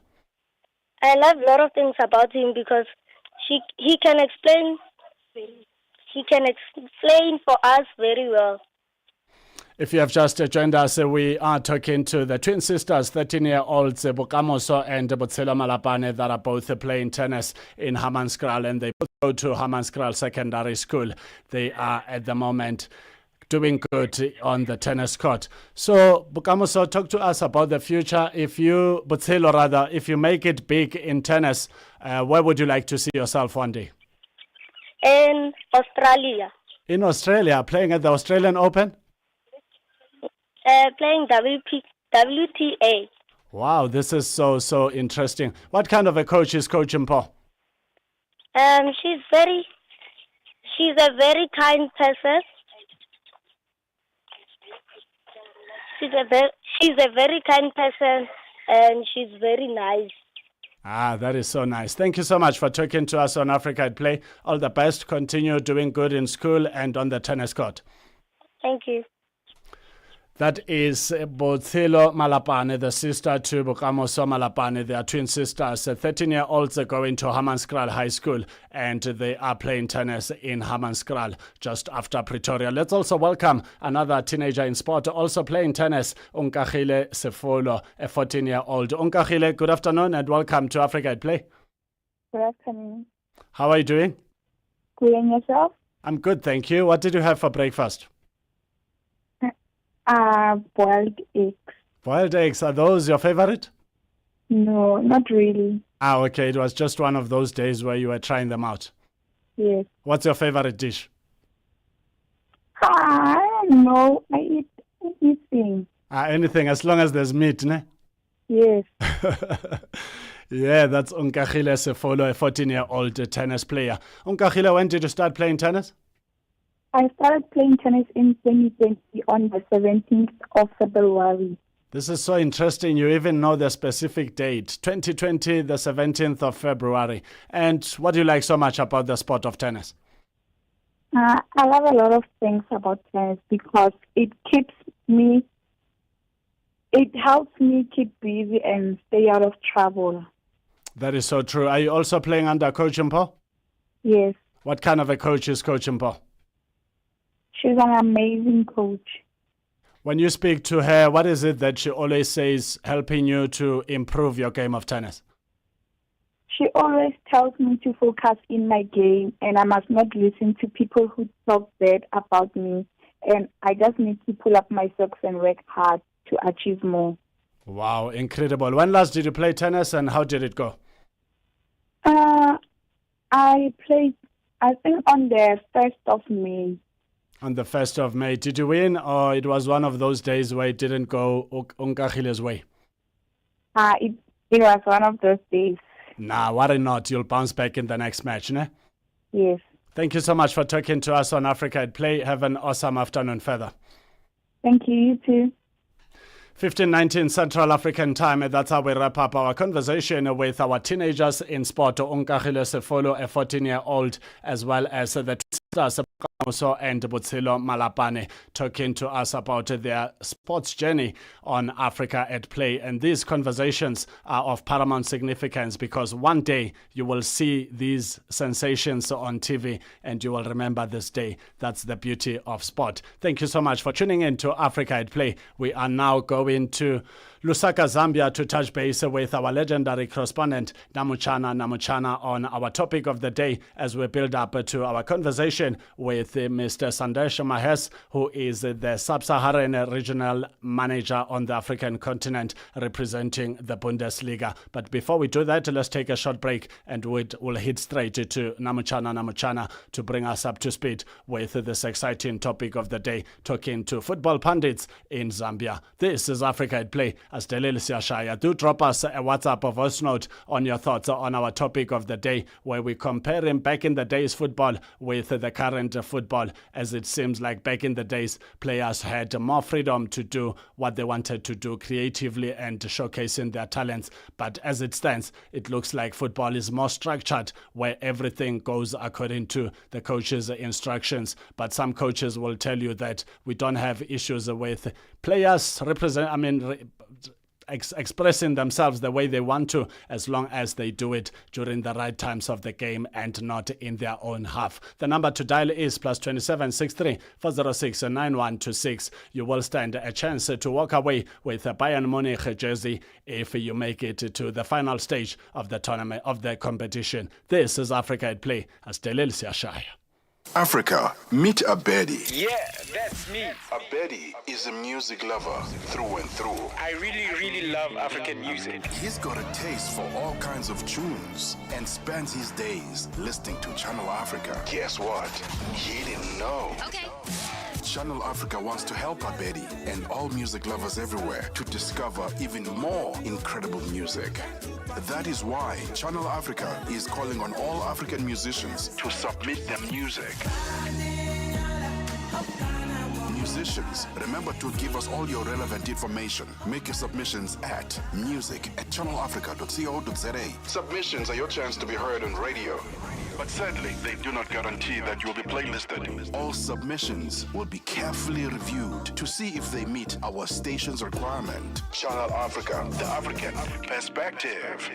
Football-loving community across Africa and the world have mixed feelings on how the game was played back in the days, where players such as JJ Okocha, Dr. Kumalo Karusha, Ronaldo, and many more enjoyed themselves more and played attractive and entertaining football, versus the current times where the game has been systematized with formations that confines players from revealing their true skills and talents. We're asking, should the football go back to the traditional days of Brazilian samba football and African flair? I have with me Mr. Smata, former Football Association of Zambia president. Mr. Smata, thank you so much for having taken time to talk to us. Mr. Smata, we are looking at old and new football. We know that back in the days, players used to go and play football without so-called systems. Should football go back to the traditional days of Brazilian samba football and African flair, or we maintain the status quo? Africa truly is a football community, football-loving community. In all the 54 countries of Africa, there is football. In fact, we have produced and continue to produce world-class players. My favorite is JJ Okocha. Up to him, I had never seen a total player like I witnessed in his soccer. Us in Zambia, we were privileged to play against Nigeria, in which he was featuring, in 1994 in the final. I was there as chief delegation officer. But when it comes to goal scoring, top on that list is Godfrey Yukachitaro. I don't think his records will be broken by many. The question you ask regarding what should we do in order to restore the glories of yesteryear in our own football? Yes, the Brazilians have some. I think the Spanish have tiki-talk, and many other countries have got their own styles. We also in Africa have our own, and in fact, it's nation by nation. But then what has happened in the last couple of years? Well, many things. I will try and answer them using through three words, only three words. Number one, society. Society has been changing. It's not constant. If I give an example of music, for instance, the music the society enjoyed in 1920, it changed in the 40s, it changed in the 60s, it changed in the 80s. And it's completely different now in the 20s. It's not the same music. And in many other things, fashions, culture, they're all dynamic, they're moving. I don't see how football can lag behind, because football is an aspect of the society. Yes, in time past we've produced some great players, but the players we have now will not be the same as those of yesterday in many ways. They may even do better. So please understand that this issue should be seen from the point of view of society. What does the society want? In yesteryear here in my country, we wanted players that primarily entertained us. They entertained us through the various skills they possessed. Players would be well respected for overhead kicks. Players would be well loved and followed just by dribbling, by the use of dribbling. Players would be followed and loved just by shooting. One of my dearest players in South Africa, for instance, Dr. Khumalo, was also a total player. And he played a brand of football similar to JJ or Kocha later or then, and he stood out. And the crowds loved him. So you really can't say. Today, the player that the crowds would love and they love to see may be completely different. So there is an element of the society. The second one is the systems. When football begins to get organized as associated or association soccer, the systems began in the original was a 1, meaning goalkeeper, 2 fullbacks, 3 central defender midfielders, and then you had 5 strikers. Wing play, principally. And here in my country, we employed it for a great while. That's the kind of football we loved. The kind that produced basketball goals. The kind that was attacking, fast on the wings. That's the football that we enjoy. In 1970, the Brazilians introduced 4-4-2 or 1-4-4-2. In fact, it was 1-4-2-4, 4 strikers. And if you know the history of those players led by Pele, they were all strikers in their clubs, playing what you might term today as shed number 9 or center forward. But the coach put 4 of them on the team and they spread themselves in the attack. Then there were 2 midfielders and then there were 4 at the back, 2 wing backs or winger or full backs and 2 central defenders. And the systems have changed since then. Different patterns of play. And then football has been departmentalized now. You have a lot of,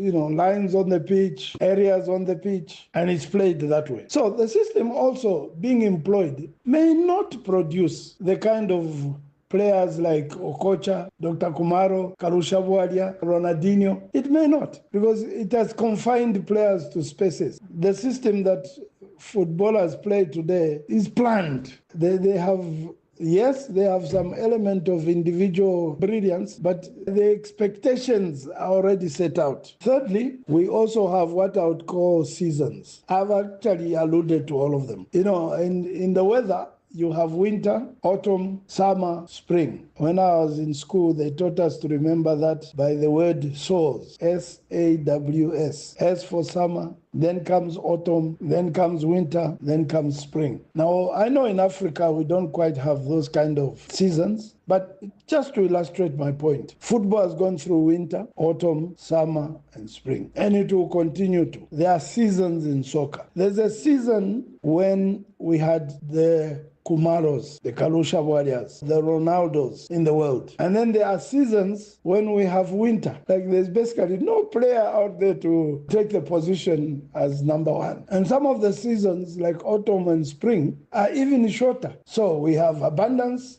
a drought, abundance. One can only hope that in Africa, we will respect the way we play our game, because that is what has determined the kind of players that we produce in the end. But if you look in Europe right now, or if you look in athletics, they are dominated by Africans. Mr. Simata, thank you so much for having taken time to talk to us. That was Mr. Simata, former Football Association of Zambia president. We also got the views of Chandalosha, former Zambia national soccer team player, who at the same time is a football coach here. Very important, a topic that you've brought up, comparing the old and the new. In the good olden days, we used to watch football. Real football. Players were talented, players had skill, they had everything. You go to the stadiums would be packed to capacity, and you would watch football within 90 minutes. You watch pure football, unlike nowadays. Yes, of course, you have already stated that, the modern things which have taken its toll, they have restricted some of the great players, to show off what they are made of, their talent, their systems, wherever you go, their formations which have come in. It's like you play a game before the actual day. Let's say you are playing on Saturday. During the week, you are busy studying the opponents. Who are the dangerous players? Who is their fastest player? Who is going to cause problems during the weekend's game? So you start them before you play them. So when the actual game comes, it becomes so difficult for them to show who they are really made of, because you would assign 2 or 3 players to be on one player. The way Messi is, the way this young boy from Barcelona, Yamal, is playing, tend to devise a plan on how to clamp him down. So nowadays, football has been restricted. limited. There are players, of course, who have got skill, those who can perform, to the old standard where we used to see the Dr. Kumalos of this world, Kalusha Walia, Ronaldo, JJ Okocha. The other day I was watching the clip of JJ Okocha. What a great player he was. He could leave, defenders for days. The same applies to Kalusha Walia, Dr. Kumaro, very dangerous in the midfield. You talk of Ronaldo, more especially the old Ronaldo. Those were great players. They showed their skills. They played football with passion, determination. Yes, of course, you may talk of money issues which have taken its toll, like nowadays. But again, we need to go back to the roots. What is it that indeed made football more interesting than the way we are seeing it now? You go to the stadiums, they are packed, but at the end of 90 minutes, you really get one or two things. People are quiet. They are no longer, no shout, joy singing even before the game. Only a few can do that, more especially in the European setup. Here in Africa, we tend, to do things according to the move of the Europeans. Maybe these other major leagues. Here we are trying to copy whatever they are doing. Why can't we do our own? Where is that African player that we used to watch to watch during those olden days? I remember Zambia playing against South Africa at Independence Stadium. It was full to capacity. It was Kalusha Walia this side, Dr. Kumaro, Chipa Masinga, may so rest in peace. We had Johnston Wadi. You could go to the stadium and watch real football. Ronaldo take up,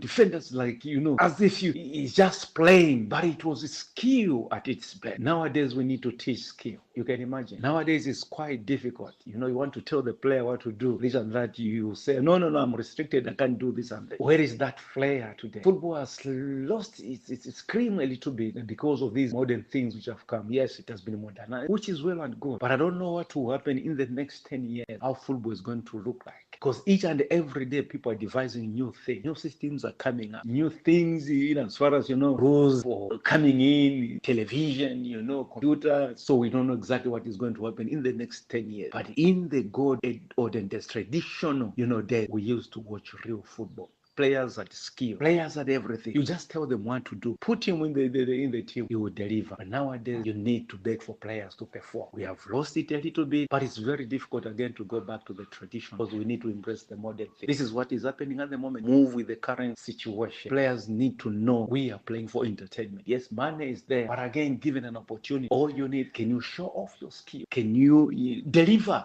at a bigger stage? Those people used to deliver. I remember Kalusha Walia taking on, defenders, knife passing through butter. It was biscuit for him. It was in him. But nowadays we need to teach. Thank God for the academies which have come up. Yes, of course, for us to improve, we just have to go back to the grassroots. Let's start teaching the young ones before they get to 16, 17 years. Yes, we need to tell them how the formations were, positioning, what you need to possess as a player. But I still miss those great days. Those were days. If you were to take a leaf from any of the videos of the old and the current, you'll be able to see a very big difference. Nowadays, the players, they are very passive. For passion, you need to, when given an opportunity, showcase your talent. Yes, of course, money will be there. But again, can you try, to show a little bit of what used to happen in the past? We don't have to curtail completely with the old because the old thing helps us to move with the current thing. We don't discard them completely, but it's a build-up from there.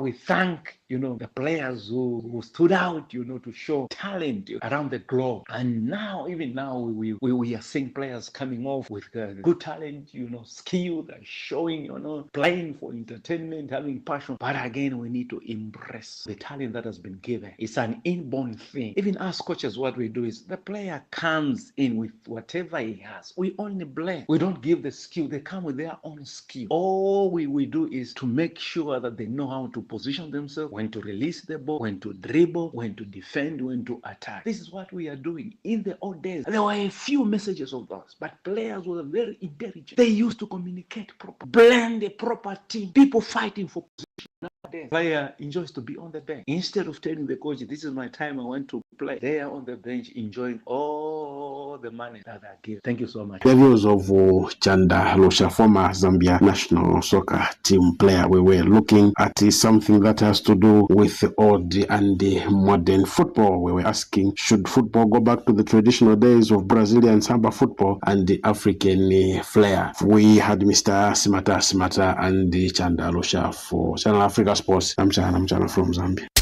No fairy tales, just the facts and the music you love on Channel Africa.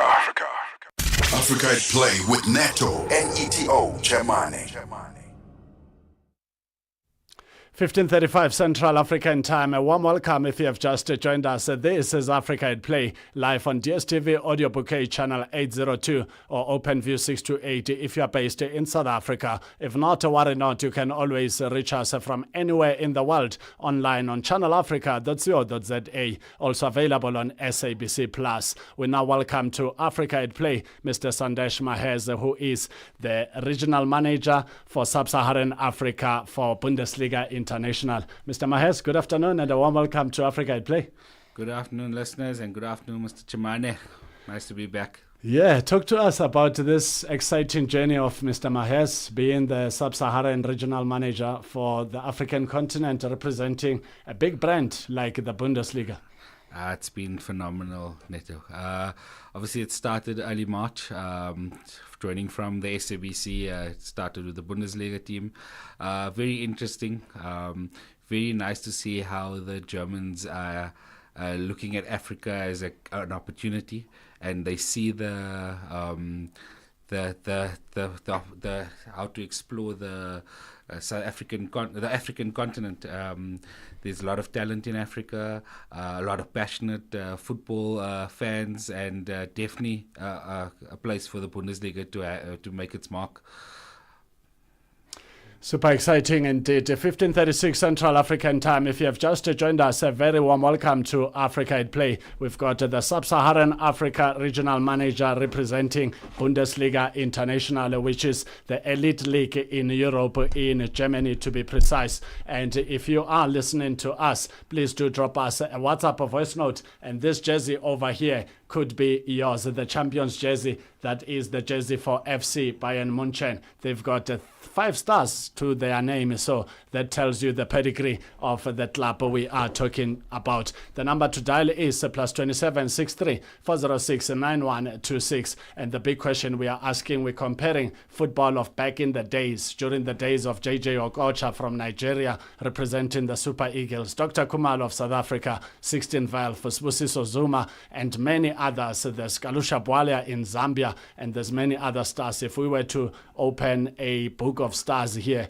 we will not finish the show. So we want to find out, should football go back to its traditional days during the samba football in Brazil, the German precision in Germany, Europe, or even the African flair in South Africa or the African continent? We've had the former FASA president, Mr. Simata, saying Africa has its own flair, but it's nation by nation. And he also listed his favorite players. Dr. Kumalo and JJ Okocha made it to that list.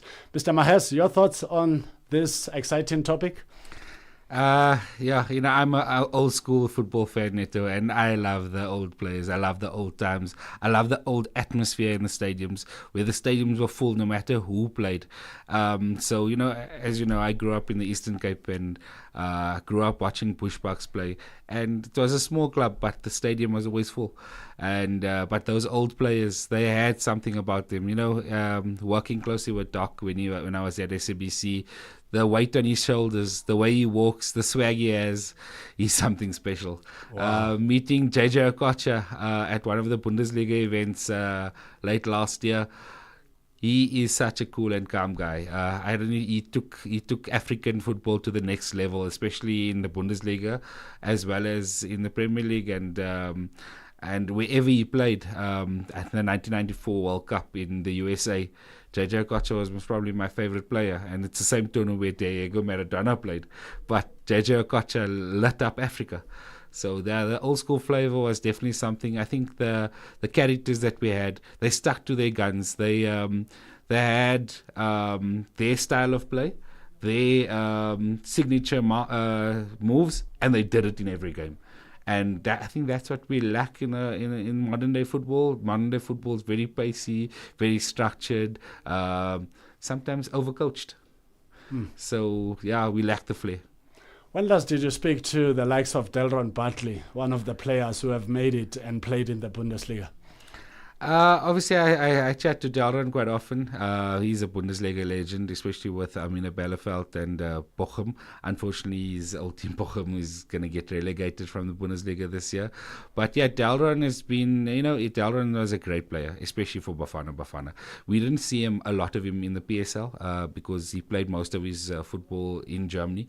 I think all of his football in Germany, if I'm not mistaken. But he speaks fluent German. So when I started the job at the Bundesliga, I was like trying to get some tips, and Darren was like, register yourself into a German class, it will really help you. And so I've taken his advice and I've done that. But yeah, Delron, he's actually like one of the biggest South African Bundesliga legends. I don't think there's anyone else that has more caps than him in the Bundesliga. And he was part of that Bafana team that was amazing. Have you mastered the basics of Germany?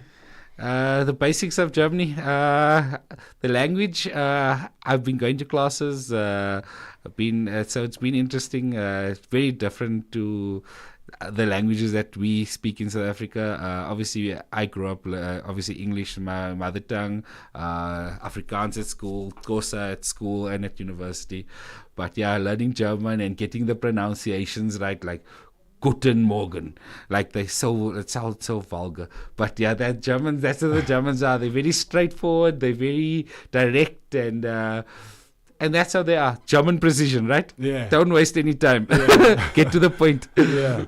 Super exciting times. So we are talking to Sandesh Maheze, who is the Sub-Saharan Africa Regional Manager representing Bundesliga International. We take a short break. When we come back, we're going to lay out the proceedings of how the competition is going to work out. But for you to stand a chance, you've got to drop us a WhatsApp or voice note on our topic of the day, where we are comparing football of back in the days to the current. And we are asking a big question: should football go back to its traditional days where players had more room to do as they please on the field of play and still minted results? Or should we continue as the status quo is? What are your thoughts? The number is +27 63 406 9126. We already have some voice notes that we are going to play out after this short break, and Mr. Maheze will help us to adjudicate the good contributions, and out of those good contributions we will call the top 3 that have made it to the final stage of the competition, where we will ask a simple question about the Bundesliga, and the lucky winner will walk away with this beautiful Bundesliga that is the jersey for FC Bayern Munich. All that and more after this short break. We are telling aspirational and empowering stories this Africa Month on Channel Africa, the African perspective. You heard something you like on Channel Africa and you would like to hear it again? Worry not, we've got your back. Just go to our website, www.channelafrica.co.za, and look for our podcast. You like what we do on Channel Africa? Then follow us on our socials. Channel Africa 1 on all social pages. And get the African perspective. 180 minutes on the world of sports and music. That's Africa at Play with Neto, Neto, Chemane on Channel Africa from an African perspective. 15:43 Central African Time. This is Africa at Play, live on DSTV Audio Bouquet Channel 802 or OpenView 628 if you are in South Africa. If you are not, worry not, you can always reach us from anywhere you are online on channelafrica.co.za. To get in touch with us on our different social media platforms, please do so. On Instagram and X is at Channel Africa 1, and on Facebook it is the name of the station, Channel Africa. We still have Mr. Sandesh Maheze, who is the Sub-Saharan Regional Manager on the African continent, representing a big European brand, Bundesliga International, a football league that has produced many stars, and the national team has also been well represented, also being able to lift the FIFA World Cup, and that goes to show the quality of football we are talking about. Let's take the voice notes, the one from Yamkela Sifingo. Let's find out what are her thoughts. Hey, good afternoon to you, Neto. And a good afternoon to the listeners of Africa at Play. This is Yamkela Sifingo. Well, I think in the football fraternity, we would share the same sentiments as football lovers, followers, players, and pioneers, you know. Back then in the days, I think football was more about an expression, it was more about an art, it was more about playing for the fans. Cause I think like the grade 16V, Abantata Dr. Kumalo, they took it from the legendary Abo Tatu Shakes Kungwane, Tatu Chomosono, you know. So it had been passed on. I mean, we even saw it Kwabo Steve Legolia, Yabona ya Kwabo Shafula, Kwabo Junior Kanye, you know. But I think the game has evolved, you know. The game has evolved and it's part of development. And I think generally in life, nothing is really static.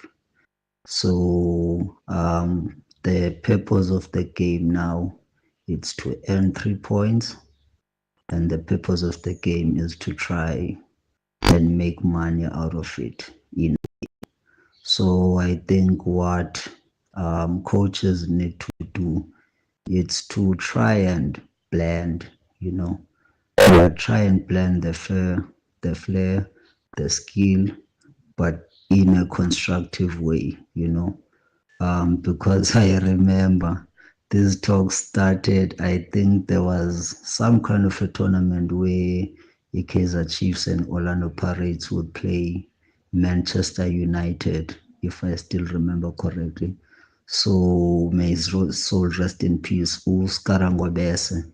So I think it also lies on the powers that be, you know. But to try and maintain a football culture, I think we need to try and blend all those because it's more about competition instead of like showing out the skills and the talent. Those are the thoughts of Yamkela Sifingo sharing his thoughts on our topic of the day. Let's take another one from Thabo Letsiri, a SAFA under-17 strength and conditioning coach. Hi Neto, it's Tito here. This topic is very crucial because last night I was watching on social media a clip of Barcelona versus Real Madrid when Messi was only 18 years old, and looking how he played then at his young age against the legends like your Roberto Carlos, Ronaldo, not Cristiano, your Robinho of Brazil, you know, the football then versus to the football now, as you mentioned, both Spuso Zumabo, Dr. Kuman, it was more of go out there and express yourself while getting us results. So players would create chances using their own creativity, will make or win games using their own creativity, remembering what the coaches taught them, versus today where there's a lot of information given to players that steals players' creativity, that steals players' independent thinking. You know, players are worried about what coaches said more than what they can do to solve the problem that they're faced with in the field. Interesting thoughts indeed. We also have another voice note from Yusuf Ivieri, originally from East Africa in Tanzania, currently based in South Africa. He's a player agent. Let's find out what are his thoughts. Good day, Africa at Play. Thabo Muki, Tiki Tiki. Emmanuel Skaragobese, may so rest in peace. Dr. Kumalo, John Shoes Moshe. You know, when you talk of the flair, to be honest with you, this game nowadays, it have changed. It have changed completely. You know, I think back then, players were given freedom of expression. Remember, those days, we never used to have an academy. So every player, every talent will just come up as a talent, you know. Like, you can do this, you can do that. I remember back then in Tanzania, we used to have one player, his name was Michael Powell. He used to play for Simba Sports Club. He was a midfield number 8, that guy. That guy, the way he could receive that his first touch of the ball. I was young that time. I look at him, I remember back in 1991, there, 1992, 1993, somewhere there. Yo, that guy, man, it was something else, man. Now you can see when I measured, for example, Thabo Moki Tiki Tiki, you know, it could make you, me, it's that time I remember when I came to South Africa, I used to go to the stadium. I used to go, I want to enjoy to see how Dr. Kumalo is going to receive a ball and make a turn. Only that, how Shoes Mosho is going to receive a ball and open up a defense. So the difference between then and now is players right now, they play according to the coach's instructions. And most of the players, they're coming through the academy. Yusuf Ivere, Karesa, we love you, man. 15:50 Central African Time. Thank you to all those that have shared their thoughts. We still have one more from Muzinduku, and there's also Anele Ngosane and Bongani Juma. Let's take Muzinduku from Eastern Cape. Good day, South Africa. Good day, Africa. I'm Muzindugu, all the way from Eastern Cape in South Africa. I think for the football, especially in Africa, we used to watch like entertaining football, but this time around it's not entertaining anymore now, because the players, like, they are being removed. They are not themselves. They don't enjoy themselves. It is true, like, you cannot compete with a hard copy if we are a soft copy. So it is high time for Africa just to go back to who they are. So I think it's high time now. You remember like the like of J.J. Okosha, Skarang Gobes in South Africa, they used to entertain, and then they used to fill the stadium. So because they're being themselves. So I think like for the players to be removed, it's a no-no for me. It's always awesome interacting with the listeners because everyone has a different view or opinion on any subject. Let's take one more from Anele Ngosane, who is in Zimbabwe. Greetings, Channel Africa, greetings. Anele here down in Zimbabwe. We mourn the loss of such days, ready to watch the next game of that featured the list of names that you've mentioned here. But to my surprise, there is not even one European player in this list. Not surprised really, because there was no player whatsoever from Europe. There was just system customized players. You know, there is nothing like flair. They just did things that basic and not attractive to a person that loves skill and, you know, talented players. You know, but yeah, it is what it is. King Andy Lafa Elite. We are left to deal with this systemized and robotic football. You know, there is nothing we can do about it. Everything now is Europeanized. If you get a player that is skillful and has flair, he's edited and told to play in such a way that he is restricted. He can't showcase his talent. He can't express himself when he's in the pitch. You know, so yeah, we are. Let's deal with that, King. Everything is now electronical and systematic. You know, it's how these Europeans want it. I remember a issue of Abianale and one foreign coach that was at Kaizer Chiefs, where they had to exchange words on the touchline, and Abianale ended up reduced to tears because he was told not to do what he was, you know what, believing to be what he's groomed to do, you know, entertain and enjoy football. But gone are those days where we have free roles for players like the ones you've mentioned up above. But yeah, it is what it is. It is what it is. That's football for you. And times have changed, like you've rightfully said. Let's take the final voice note from Bongani Juma, who is a football commentator. Good afternoon, Neto and the listeners. This is Bongani Juma from Lenasia. Happy Africa Month to you, my brother, and great show as always. You talk Dr. Kumalo, Kalusha Biala, JJ Okocha, Suso Rizuma, Ronaldo. Those are special players with great football brains, Neto. You put them under any conditions, they are able to thrive with different coaches. We've seen them adapt to those players that you've mentioned. Currently in South Africa, you have Relevokele Mofokeng, Maswanganyi, you've got Themba Zwane. they are also doing the same. Meaning, Neto, we need to find those rare gems to come and play in our elite league. And we also need to have properly trained coaches who are able to understand our African players so that we can see them thriving and reaching their full potential at the highest level, Neto. Thank you.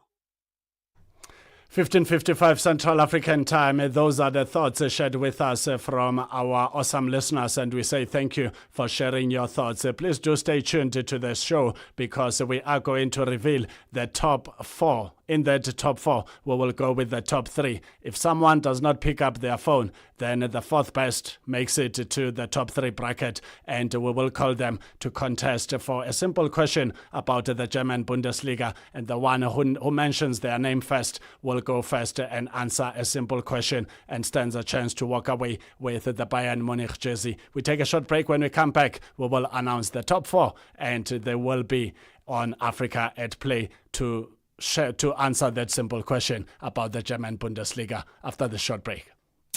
Ritmos e cultura com o embaixador da música africana e lusófona, Jacobi Wakantivani. Mombali nanga kasongo mbona wewe songa libala mbona wewe mombali nanga Tem sentido. Tanto a sua falta. E do ritmo de cultura, onde você esteve, meu querido embaixador? É 2025 e o embaixador da música africana e lusófona, Jacobi Wakantivani, traz todas as entrevistas com os músicos africanos e lusófonos para a melhor dança, entrevistas e entretenimento. Não perca! Todos os domingos, das 20 às 21 horas de Johannesburg, aqui no Canal África, a perspectiva africana.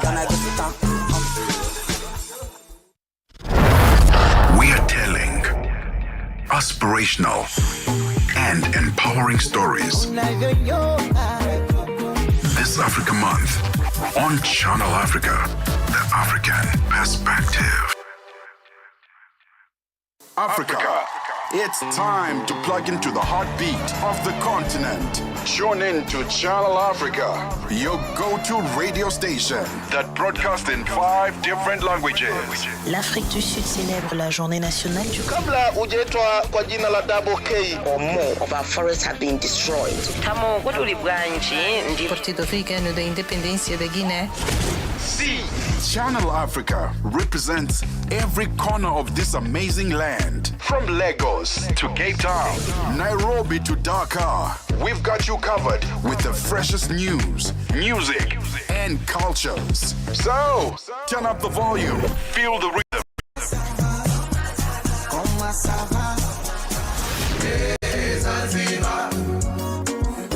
Enjoy the conversation. Channel Africa, the African perspective. Live every Saturday and Sunday from 2 to 5 p.m. Central African Time. 180 minutes on the world of sports and music. That's Africa at Play with Neto, Neto, Chemane on Channel Africa from an African perspective. 15:58 Central African Time. You're still tuned into Africa at Play. And from the voice notes we've received on the topic of the day, where the top 3, or you could say top 4, depending on the top 3. If anyone doesn't answer on the top 3, then we will go with the 4th best. And they will answer a simple question about the German Bundesliga and stand a chance to walk away the victors of the Champions jersey, Bayern Munich. While Andy Mali is still getting them on board, we've got Sandesh Mahes. Mr. Mahes, let's talk about your mandate. What are you expected to deliver on the African continent for the Bundesliga? So the Bundesliga has a few projects that we have across the continent. The biggest one is obviously our broadcasting rights. We're looking at having the Bundesliga across most of the African countries. Currently, we have a Francophone Africa rights package, which has gone through one of our rights holders, Canal Plus.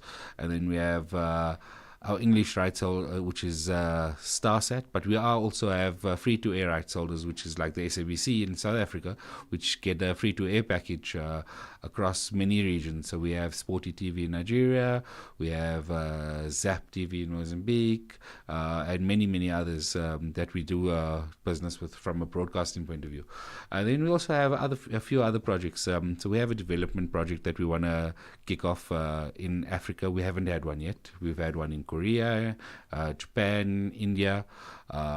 It's called the Bundesliga Dream, where we take a group of talented youth players, and they go and spend a week or two with a German club and use their facilities, get coached by their coaches, which is a very exciting project that we want to do in the next season.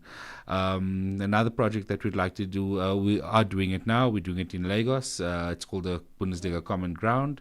JJ Okocha will be there with me on the 21st of June, where we'll be giving the community of Lagos a new football pitch.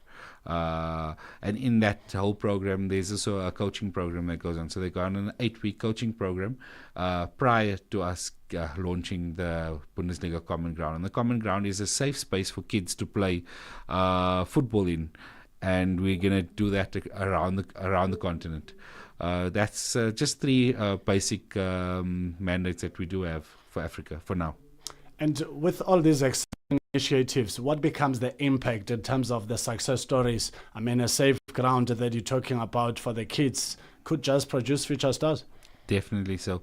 So if you look at Africa, currently, Gurasi, who is from Guinea, he's most probably the most prolific goal scorer in the league at the moment. Borussia Dortmund, a few weeks ago, they were 10th on the log. They're fighting for a Champions League space as we talk. So, and he's been absolutely phenomenal. He's not only in the league, in the Bundesliga, but also in the Champions League. So, looking for stars to come and represent a club in the Bundesliga, having African flair coming through in the Bundesliga is really important. Is there any timeline in terms of maybe a 5-year period for you to be able to achieve some of those projects that cannot be achieved overnight? I don't really have a timeline in place, but obviously things change all the time. But while I'm here, let's make sure it works, make sure we get as much mileage as we can for the Bundesliga and make an impact on the continent that we should be doing.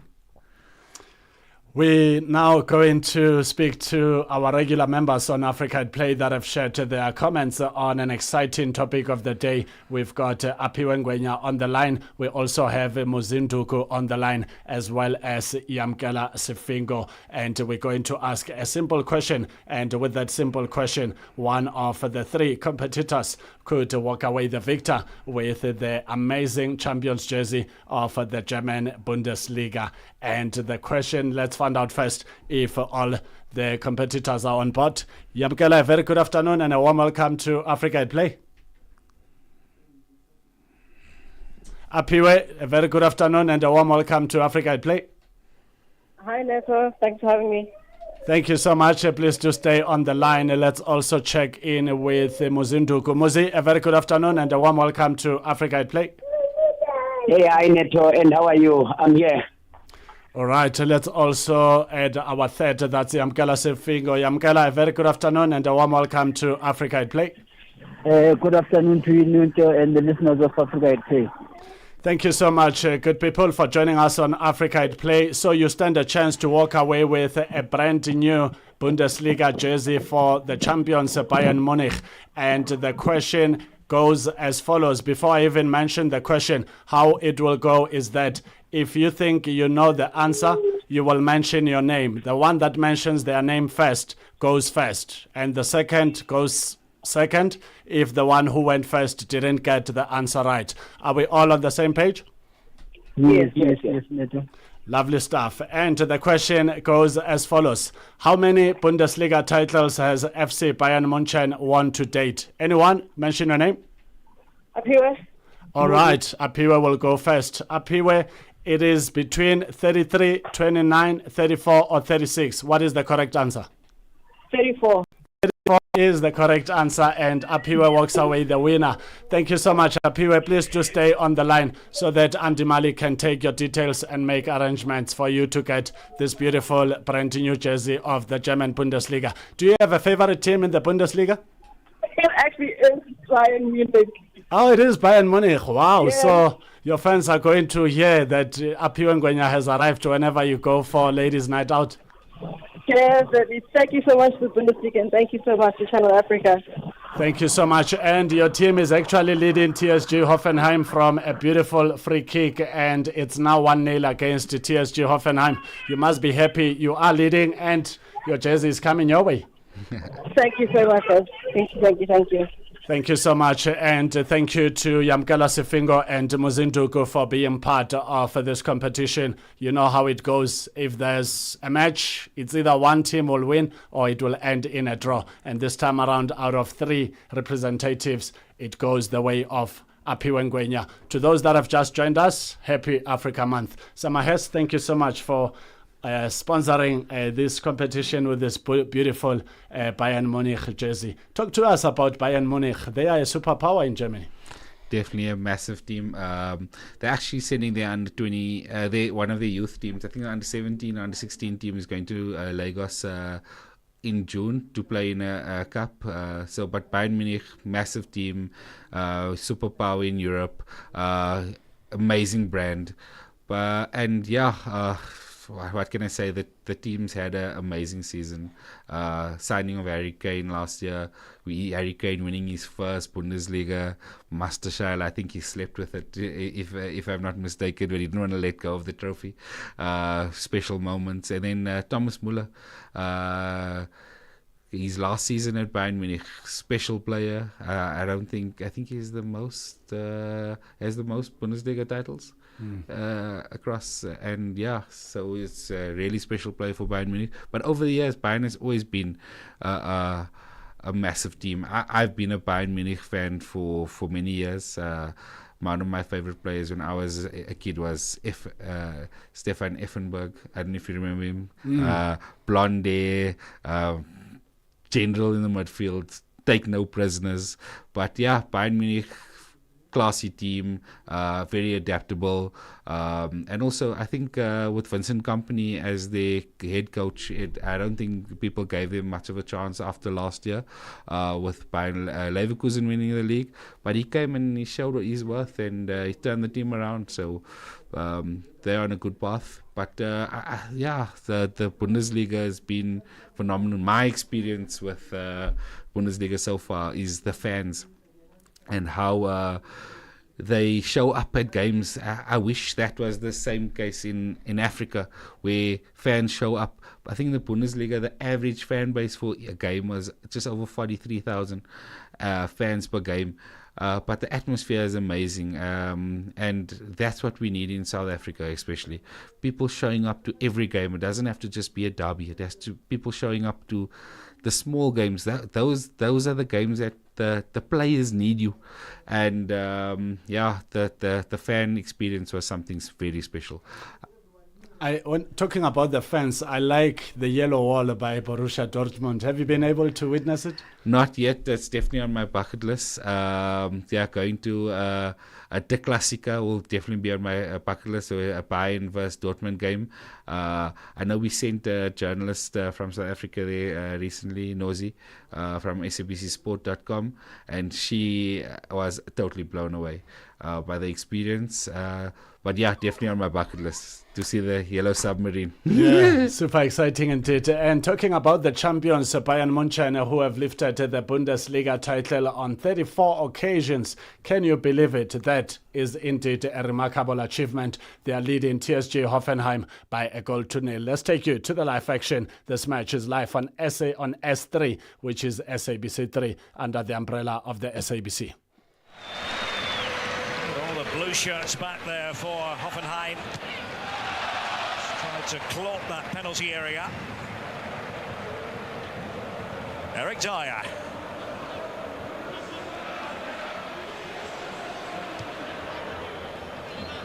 Stanisic.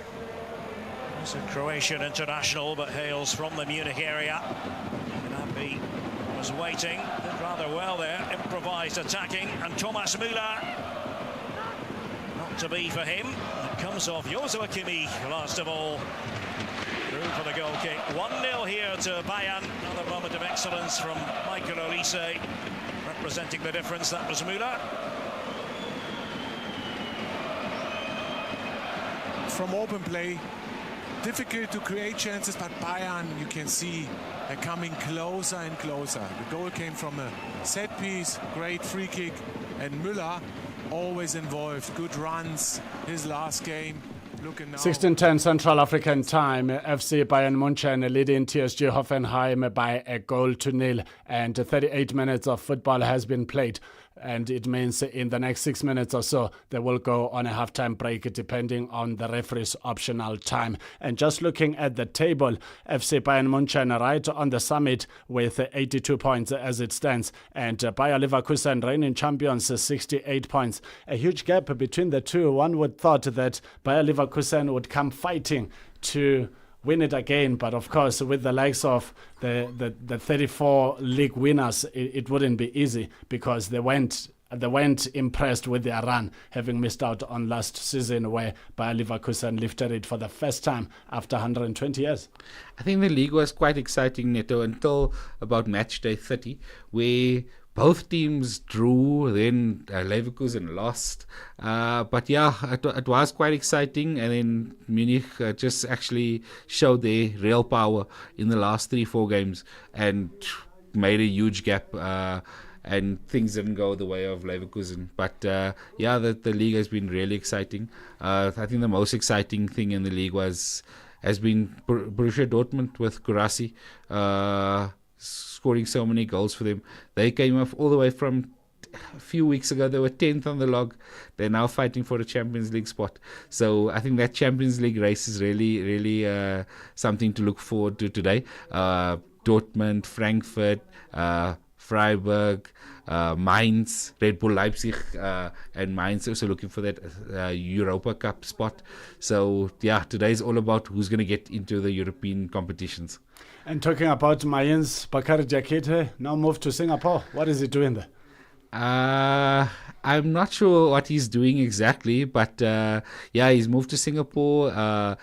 He loves South Africa to bits. I'm sure it was a bittersweet move, but I think his wife got a good job in Singapore, and yeah, he looked at whatever's best for his family. But yeah, we are going to miss him in South Africa, miss his input, especially on the coaching.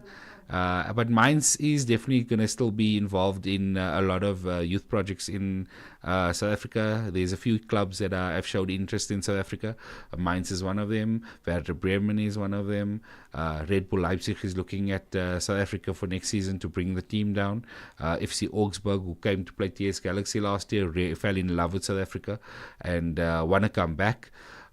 So yeah, there's teams from Germany that see interest in South Africa. They see the value of coming on a pre-season tournament, and also South Africa is beautiful. So we must never undervalue our continent.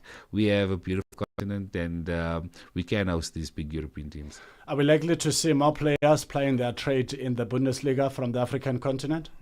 I'm sure we are. I think the part of the Bundesliga mandate is also looking for talent, and that will definitely will come with the more teams that come to South Africa.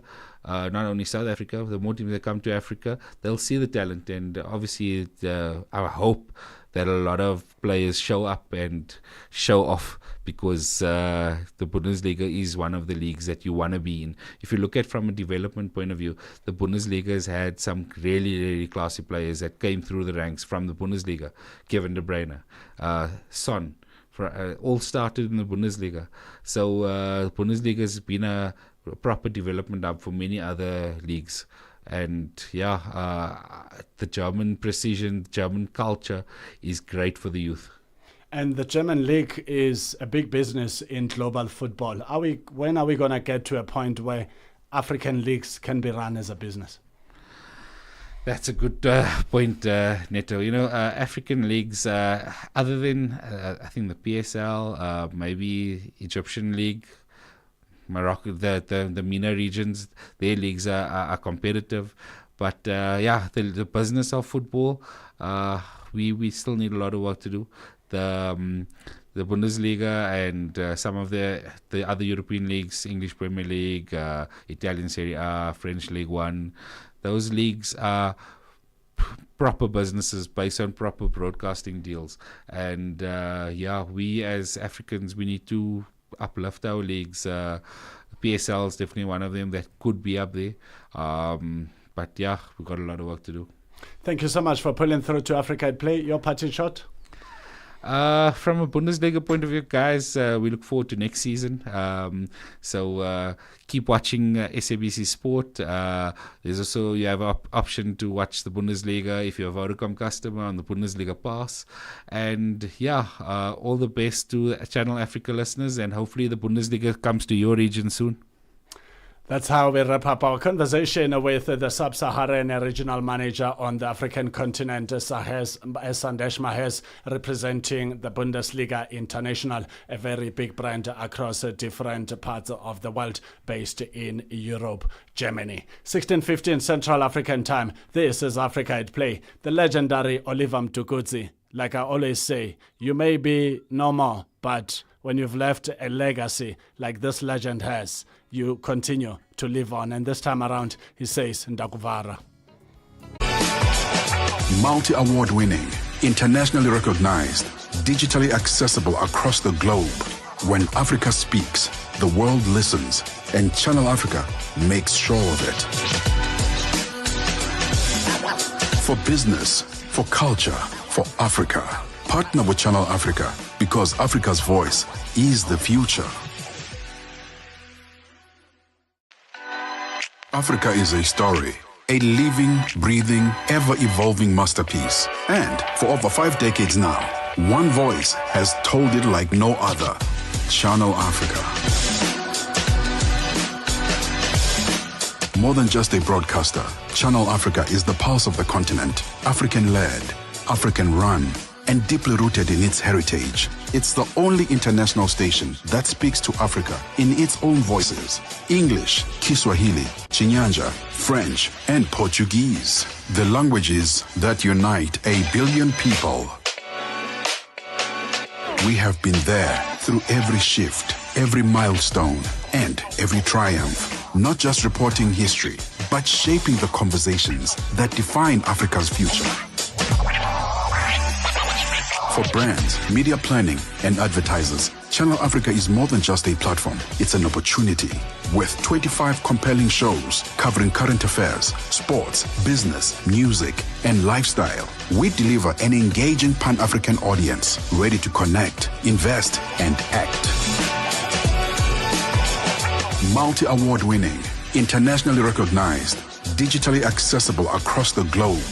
When Africa speaks, the world listens, and Channel Africa makes sure of it. For business, for culture, for Africa. Partner with Channel Africa, because Africa's voice is the future. Africa is a story, a living, breathing, ever-evolving masterpiece. And for over 5 decades now, one voice has told it like no other. Channel Africa. More than just a broadcaster, Channel Africa is the pulse of the continent, African-led, African-run, and deeply rooted in its heritage. It's the only international station that speaks to Africa in its own voices: English, Kiswahili, Chinyanja, French, and Portuguese. The languages that unite 1 billion people.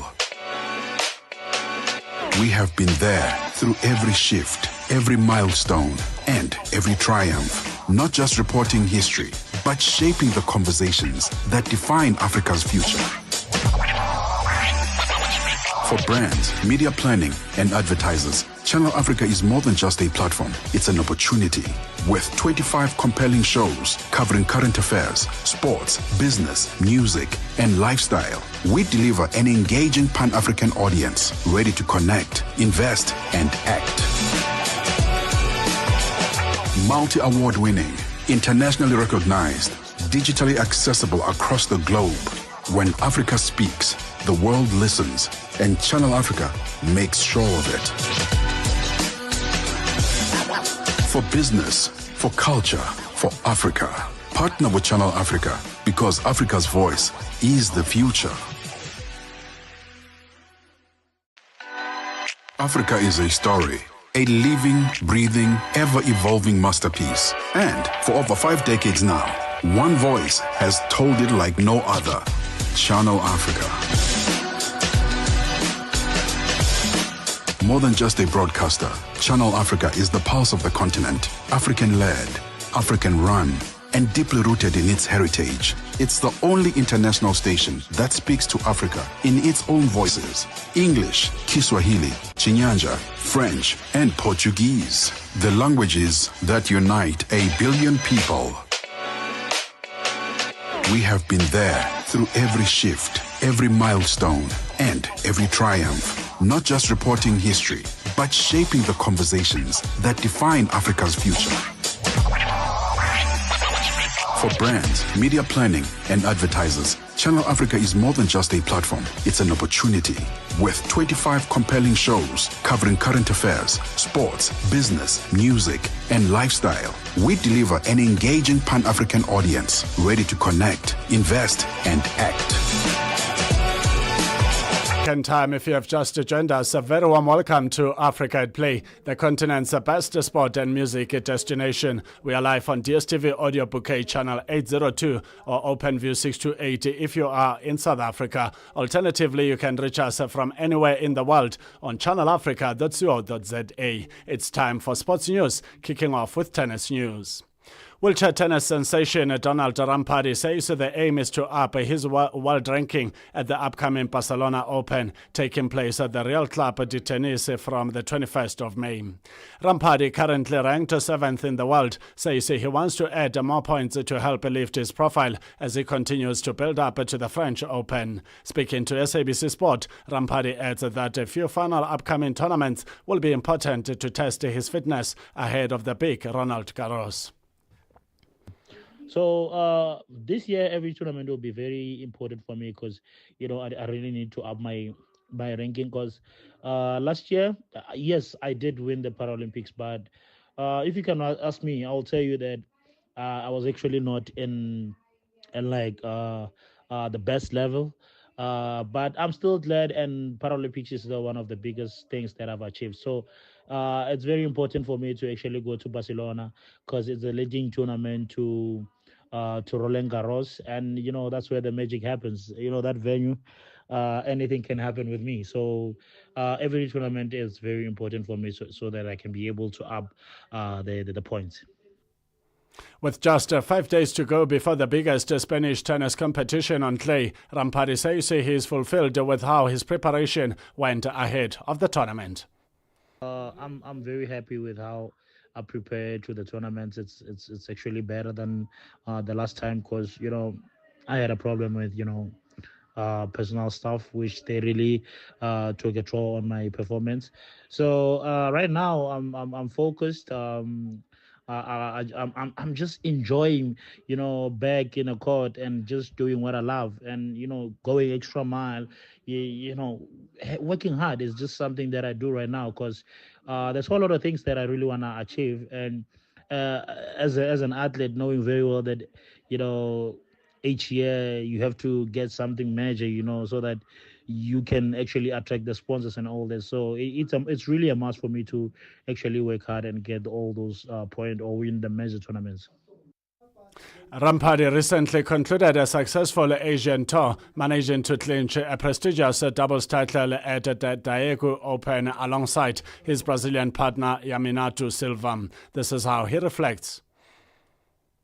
Yeah, I mean, in Asia was a good tour for me because going there, I knew very well that it was not going to be an easy one, but I needed to go there just to, play so that I can be back in the top 7. So first tournament, I was not really expecting a lot, but I played well because I managed to get to the finals, and I remember in the quarterfinal match and the semifinals match, they were really tough for me because I spent it like the quarterfinal match. I spent it 4 hours and a half with the young player that just came in from Australia. He plays very good. He's a trouble and on tour. So for me to manage to win against him, that really boosted my confidence again, to show that I'm getting back at the game, because people they talking, they're like, watch out for that boy and all that. So for me to end up winning, it was unbelievable. Rampart is only 2 tournaments away from the French Open, which he won in 2023. He believes he has got the capacity to repeat history in the 2025 edition. The Roland Garros venue, it's a magical venue for me. Anything can happen there. Anything can happen. It'll be very nice to actually get a win again. Just to show people that it didn't actually happen by mistake. I have got the capabilities. I have everything to win the Roland Garros again, and I believe I can smell it. Even if it's not gonna be Roland Garros, I feel that I'm gonna have a really big upset this year. The way my head is sharp, I feel like there's gonna be a big upset this year. So I'm really happy for the tour, and I'm looking forward to the challenges. Still with tennis news, on his return to the ATP Tour in Rome, Jannik Sinner has picked up where he left off and brushed off fears that rustiness could be a factor. The world number one entered the Italian Open having not played since defending his Australian Open title in January due to a 3-month suspension for failed doping tests. Sinner's absence has not broken his momentum, though, as he earned 5 victories for the loss of just a single set to progress to his maiden final in Rome. These wins have improved Sinner's record in 2025 to a 12-0 and extended his overall winning streak to a stellar 26 matches. In basketball news, made by basketball MPB captain Lebesa Selepe is confident that they can make a huge impression as they make their debut in the BAL tournament in Rwanda this weekend, representing South Africa.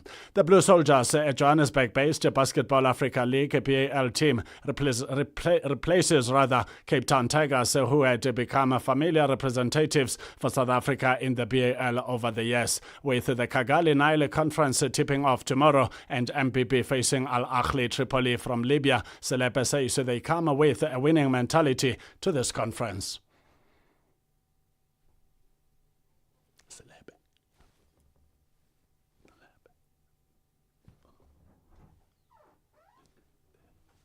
The mindset is to win. To just set the tone for the rest of the 10 days, a tone of preparation, a tone of just playing the basketball that we would like to go out there and play. That's good defense, that's execution on offense, not letting the stage get to us. We all know and accept that this is a very high stage of basketball, but we just want to go out there and execute one possession at a time. Semi-finalists in last year's tournament, Tigers' exit didn't come as a huge surprise after the financial challenges that they have been having. Selepe had also been part of the team and is now ready to compete with MBB in the BAL season. Arriving in a different country is always a great experience. It's a moment of readiness, because we've been preparing for this for almost a year now. Everybody's ready, everybody's poised.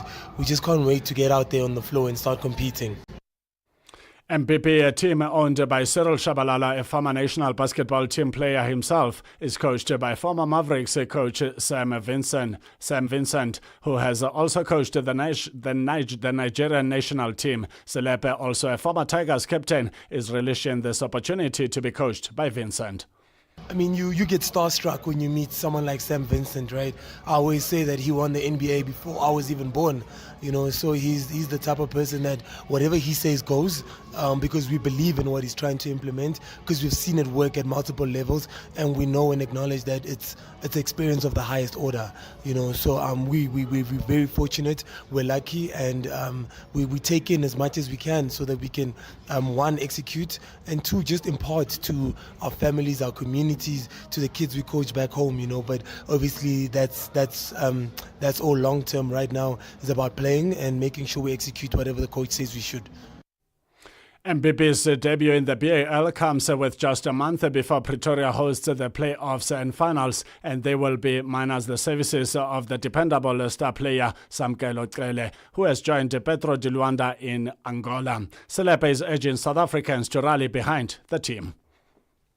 I mean, team Idladleni is ready to represent Idladla, right?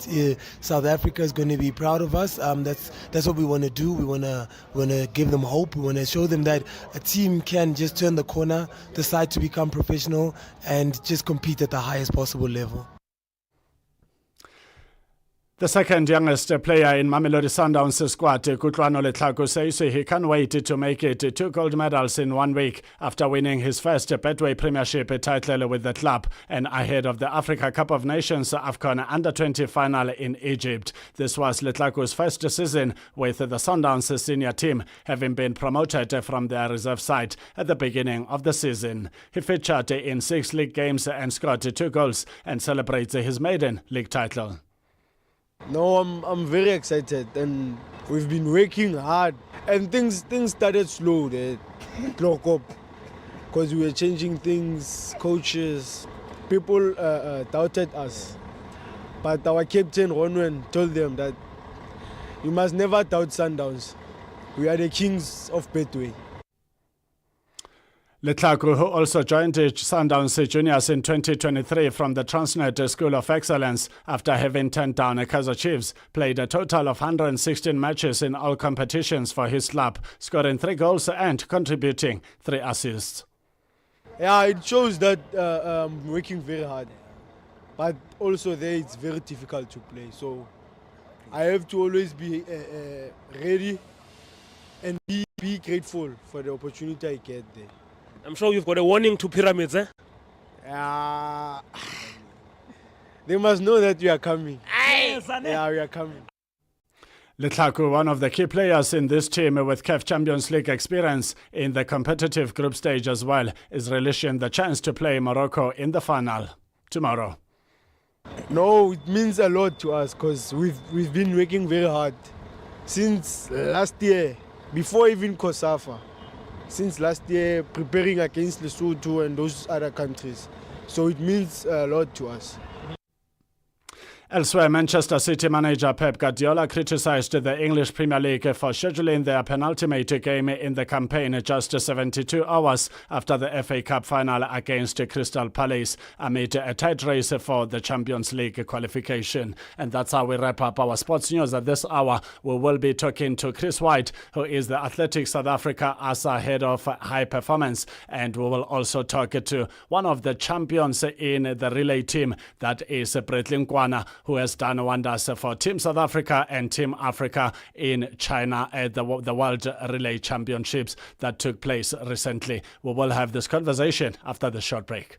The Morning Switch Weekend with the Shy Guy. Just the other day, I went to pick up my daughter from school, and as per usual, her friends don't usually come to my car just to say hellos and goodbyes. So this particular day, they made this comment about my jacket, saying that it's giving baddie vibes. You say my jacket is giving what? It's giving baddie vibes. It got me thinking, where did the baddies come from? Because nothing is new under the sun, as it is said. I was like, oh yes, remember the Kenyan parliamentarian? Her name is Millie Odhiambo. When you are urging me to be a good example to the girls, the younger ones who are doing their first term, Mr. Speaker, if they are good girls, they'll never get corner office. Be as bad as Millie Odhiambo, you will be the mother of this house. So do not be cheated like the African culture, where you are told have decorum, be nice. I'm telling you, you will go nowhere. Be a bad girl like me. And I thought to myself, that is the original baddie. Saturday and Sunday mornings belong to the Morning Switch. 3 to 6 a.m. Central African Time.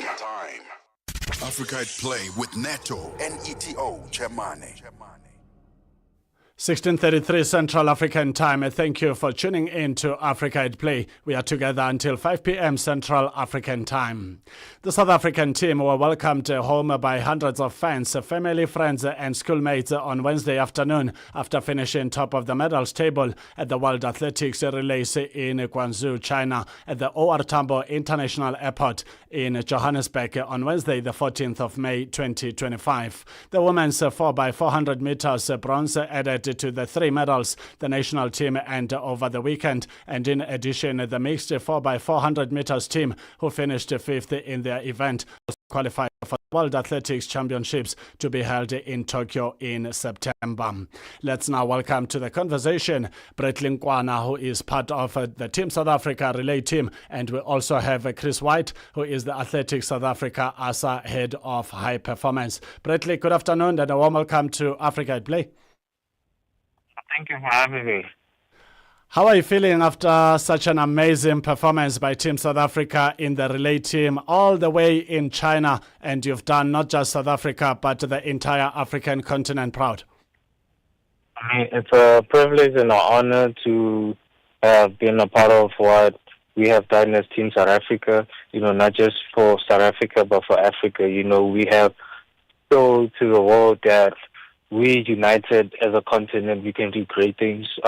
We belong on the world stage and we will continue to be up amongst the greatest there. Congratulations. What did the coaching team say to you before these competitions? Our coach just told us to trust in ourselves. Coach Paul, he's been a part of the relay system for the longest of time, and then they just brought in Coach T to help Coach Paul, along as Coach Marita. So they were also that's the coaching lead, and Coach Paul really gave us some great advice to say we need to bond as teammates. We need to get to know each other, and build that chemistry, because it's all about chemistry at the end of the day. Making sure that we get the baton to the finish line. AK has been our anchor, and it's never been a problem with him finishing. The only problem was us as a team to make sure to get the baton to him. And, as Team South Africa, we struggled over there for a couple of years. But the minute we got the chemistry right, and, everything was magic. And we did it last year in Paris, and this year was a matter of time that we had to step up our game. And that's what we did. And talking about Akani and other team members, just talk to us about your chemistry moments where you were trying to bond and get to know each other after the coach suggested that it's a good thing to do. But I mean, these are guys that you've known before, but sometimes it takes a while to get used to each other as a team. But getting that winning mentality to be on the same wavelength is just so amazing and electrifying. What did you and the guys talk about prior to these competitions, strategizing how you wanted to get the baton to AKA as soon as possible so that he can finish off the beautiful work that you would have started? I mean, in all honesty, us as guys, we were just being guys, playing FIFA, just chilling as guys, having conversations about random stuff, women, so we were just bonding as guys. And then from there on, we came down and we sat down and we were like, listen, guys, we all want the same thing. We wanna win. We wanna be on the world stage and show that we are the best. We are amongst the best. And once you are locked in, and we had a game plan, training became so much easier because everybody was giving 110%. They weren't just there for show and tell. They were there on a mission, and that's how we bonded as a team. And from I want to say from Briti, from Sibu, Bayanda, Dambile, myself, also the 4x4 guys and the girls, we were all just one team, we were all united, and we had one mission. And we went there and we achieved it. And in doing that, we showed to the world that we belong on the top stage. We showed to the world that we belong on the top stage. Those are the words of Brett Linkwana, who is part of the relay winning team that represented South Africa and the African continent very well in China at the World Relay Championship. Brett, please do stay on the line. We also have Chris White, Athletics South Africa, as a head of high performance. Chris, good afternoon and a warm welcome to Africa at Play. Good afternoon, and thank you for having me. Thank you so much for joining us. When talking high performance, not a lot of people would understand what it entails. Please do educate our listeners, the African continent, and those listening from different parts of the world. What do we talk about when we are referring to high performance? Well, the relays that you witnessed just last week are part of that high performance plan. It's been a plan since 2016, as Bradley mentioned. His personal coach is actually Athletic South Africa's head relay and sprint coach, Paul Gories, and the excellence manager, Ezekiel Soping, who's also a silver medalist, Olympic silver medalist in 1996, along with high performance and many other stakeholders, have been working on this project since 2016. Now we're seeing the benefits of it come to fruition. And like I said, yes, Bradley just told you 4 teams qualified, 3 medals, but there's a 5th team on the horizon. Watch out for our women's 4x1 because it's coming. That is Chris White, who is the Athletics South Africa ASA head of high performance, and is educating us about the beautiful work that happens in these high performance centers. And we get to see the results, like the relay team that has done Africa and South Africa wonders in China at the World Relay Athletics Championship. And Chris, last week we spoke to the president of the Confederation of African Athletics, Mr. Hamad Kalkaba Malboum, together with the CEO and founder of WWS Worldwide Scholarships, who have signed an amalgamation agreement to, for WWS to nurture African talent in different countries across the African continent, all 54 members. Just talk to us about your thoughts on this relationship, because we are already minting medals like we've seen at the recently concluded World Relay Championships in China. But I'm certain more is going to come from this relationship, where WWS will be all over painting different countries in their colors to make certain that African athletics makes it to an elite level. Your reaction? I think it's a great partnership. Now that Africa has always been one of the global leaders when it comes to talent, our challenge has always been managing that talent and retaining it, because it gets lost in various places. So now having someone to come on board and assist us at CAA to work in managing that talent, we can put forth a high-performance plan to retain this talent, nurture this talent, and put Africa on its rightful place on top. Africa always has and always will be producing gems and jewels, not just of minerals, but also of athletic talent. And being based in KwaZulu-Natal province, it's also important for the country to make it together as a country and not in patches. What sort of work are you pushing in KZN? And I know for sure that you've got your interest in the presidency for athletics in KwaZulu-Natal province, and I'm certain with your experience, it would add fuel on fire to get athletics in the country to the desired level. 100%. As you mentioned, I am running for the presidency of KwaZulu-Natal Athletics, and by doing so, we can work hand in hand with Athletics South Africa and the CAA to have events and things here in KZN. We're one of the warmest places in this time of the year. In the winter time of the southern hemisphere, it's quite cool, but down here we're getting temperatures like today. It was 28 degrees here. So having events not only for South Africa, but for Africa as a whole, whether it be relay events or competitions, so athletes don't have to travel off the continent of Africa and are able to train here in South Africa for whichever country they're from, and have competitions on the African continent. That way they don't have to always go to Europe and the U.S. And spend so much. They do not have to go to Europe and the US and spend so much. Those are the words of Chris White referring to the current state of affairs when talking African athletics, saying with the partnership between the Confederation of African Athletics and Worldwide Scholarships, great news are going to come out of that amalgamation, where African talent is going to display African excellence. And like passionate Africans will always say, we need Africans to solve African problems, and because they are from Africa, they will do so passionately. Let's also bring back to the conversation Bretling Kwana, the champion, winning the relay team in China at the recently concluded World Relay Championship. Bretley, how did you react to the win as the team? What did you say to each other after realizing that you've really done the African continent proud? We didn't even really say much. We were just celebrating, and all we did was wait for the other teams to also finish with their relays because we had high hopes for them as well. Especially the 4x4 men. You know, we know there was a strong team, the 4x4 women. We also knew there was a strong team, so all we did was just celebrate together. And I remember we were just having a money talk conversation where, you know, it's a big payday, but like that was like all jokes and stuff. But the season is still long, so all we need to do is not get our heads up.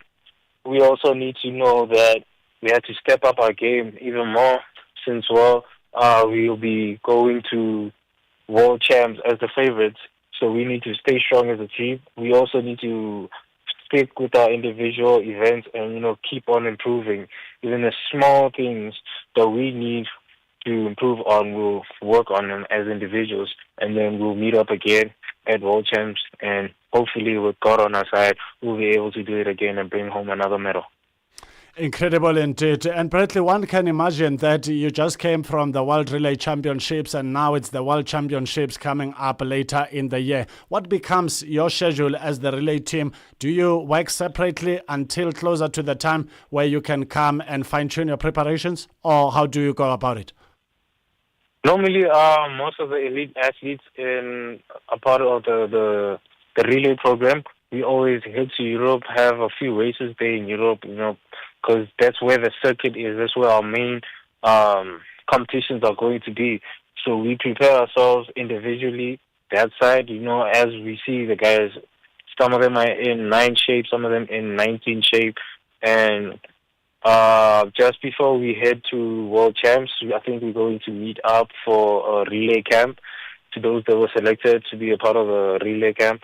So we're going to meet up somewhere, I think in Europe, or if not Europe, back here in South Africa, and, you know, do our final preparations before heading to World Champs.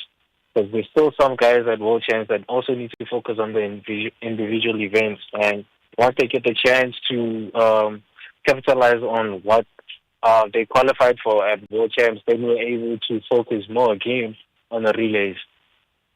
What have you learned from being in the high performance centers, working with the likes of Chris White, who is the head of high performance and Athletics South Africa? They put athletes before anybody else. So it's not all about what's best for them. You know, they always think for the athletes first. They make sure that we get what we need as athletes before anything else, because you know how life is. Some people can be corrupt, but in the system, they just make sure that we as athletes, our needs are well taken care of. They make sure that,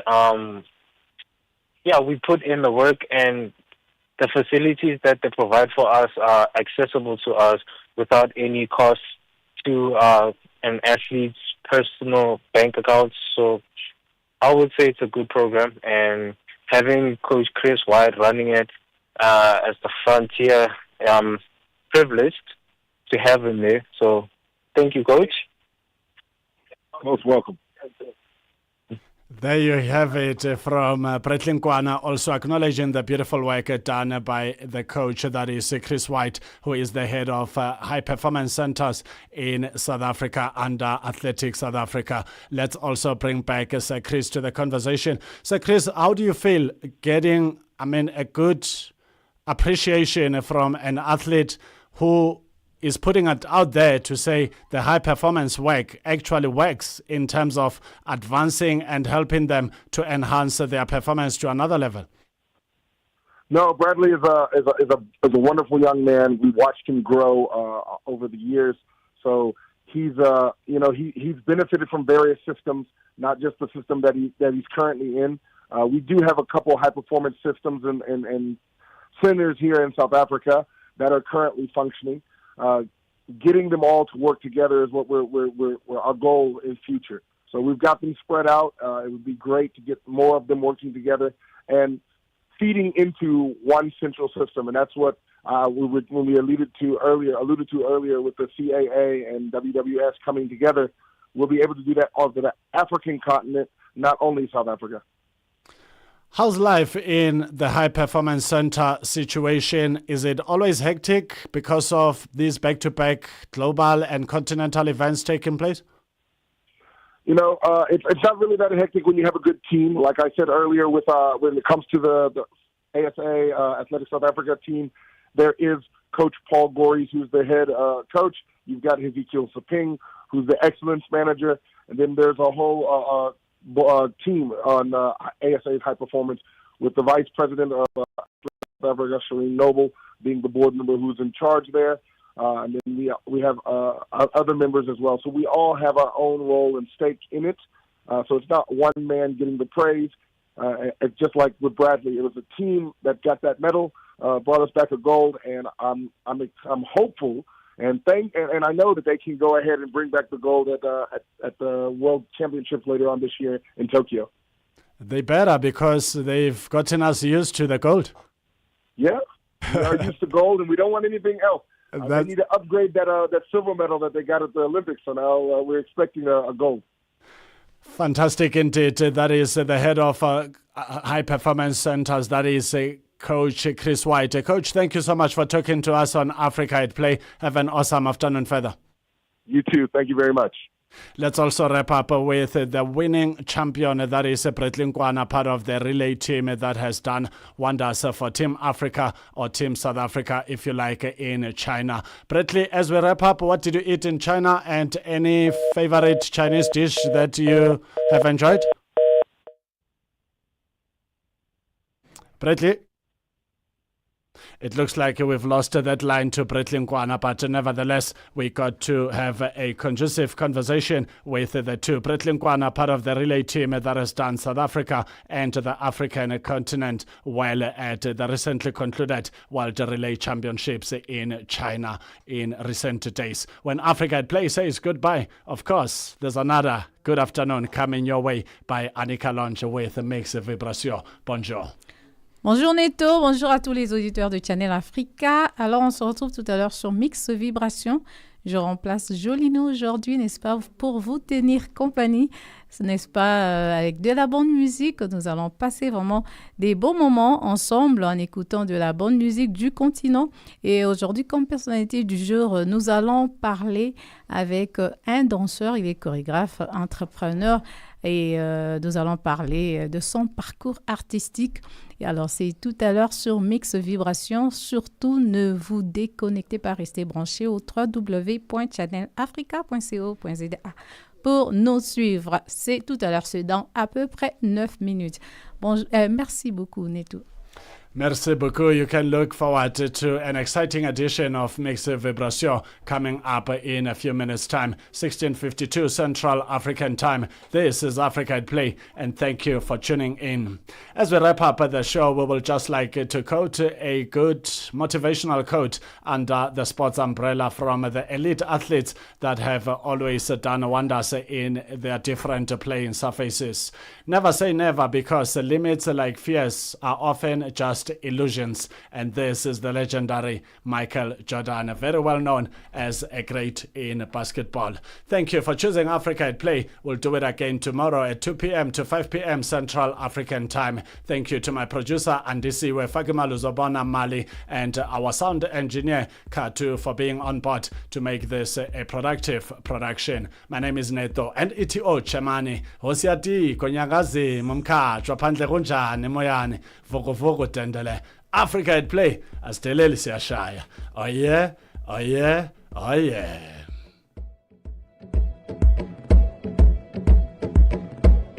Multi-award winning, internationally recognized, digitally accessible across the globe. When Africa speaks, the world listens, and Channel Africa makes sure of it. For business, for culture, for Africa. Partner with Channel Africa because Africa's voice is the future. Africa is a story, a living, breathing, ever-evolving masterpiece. And for over 5 decades now, one voice has told it like no other. Channel Africa.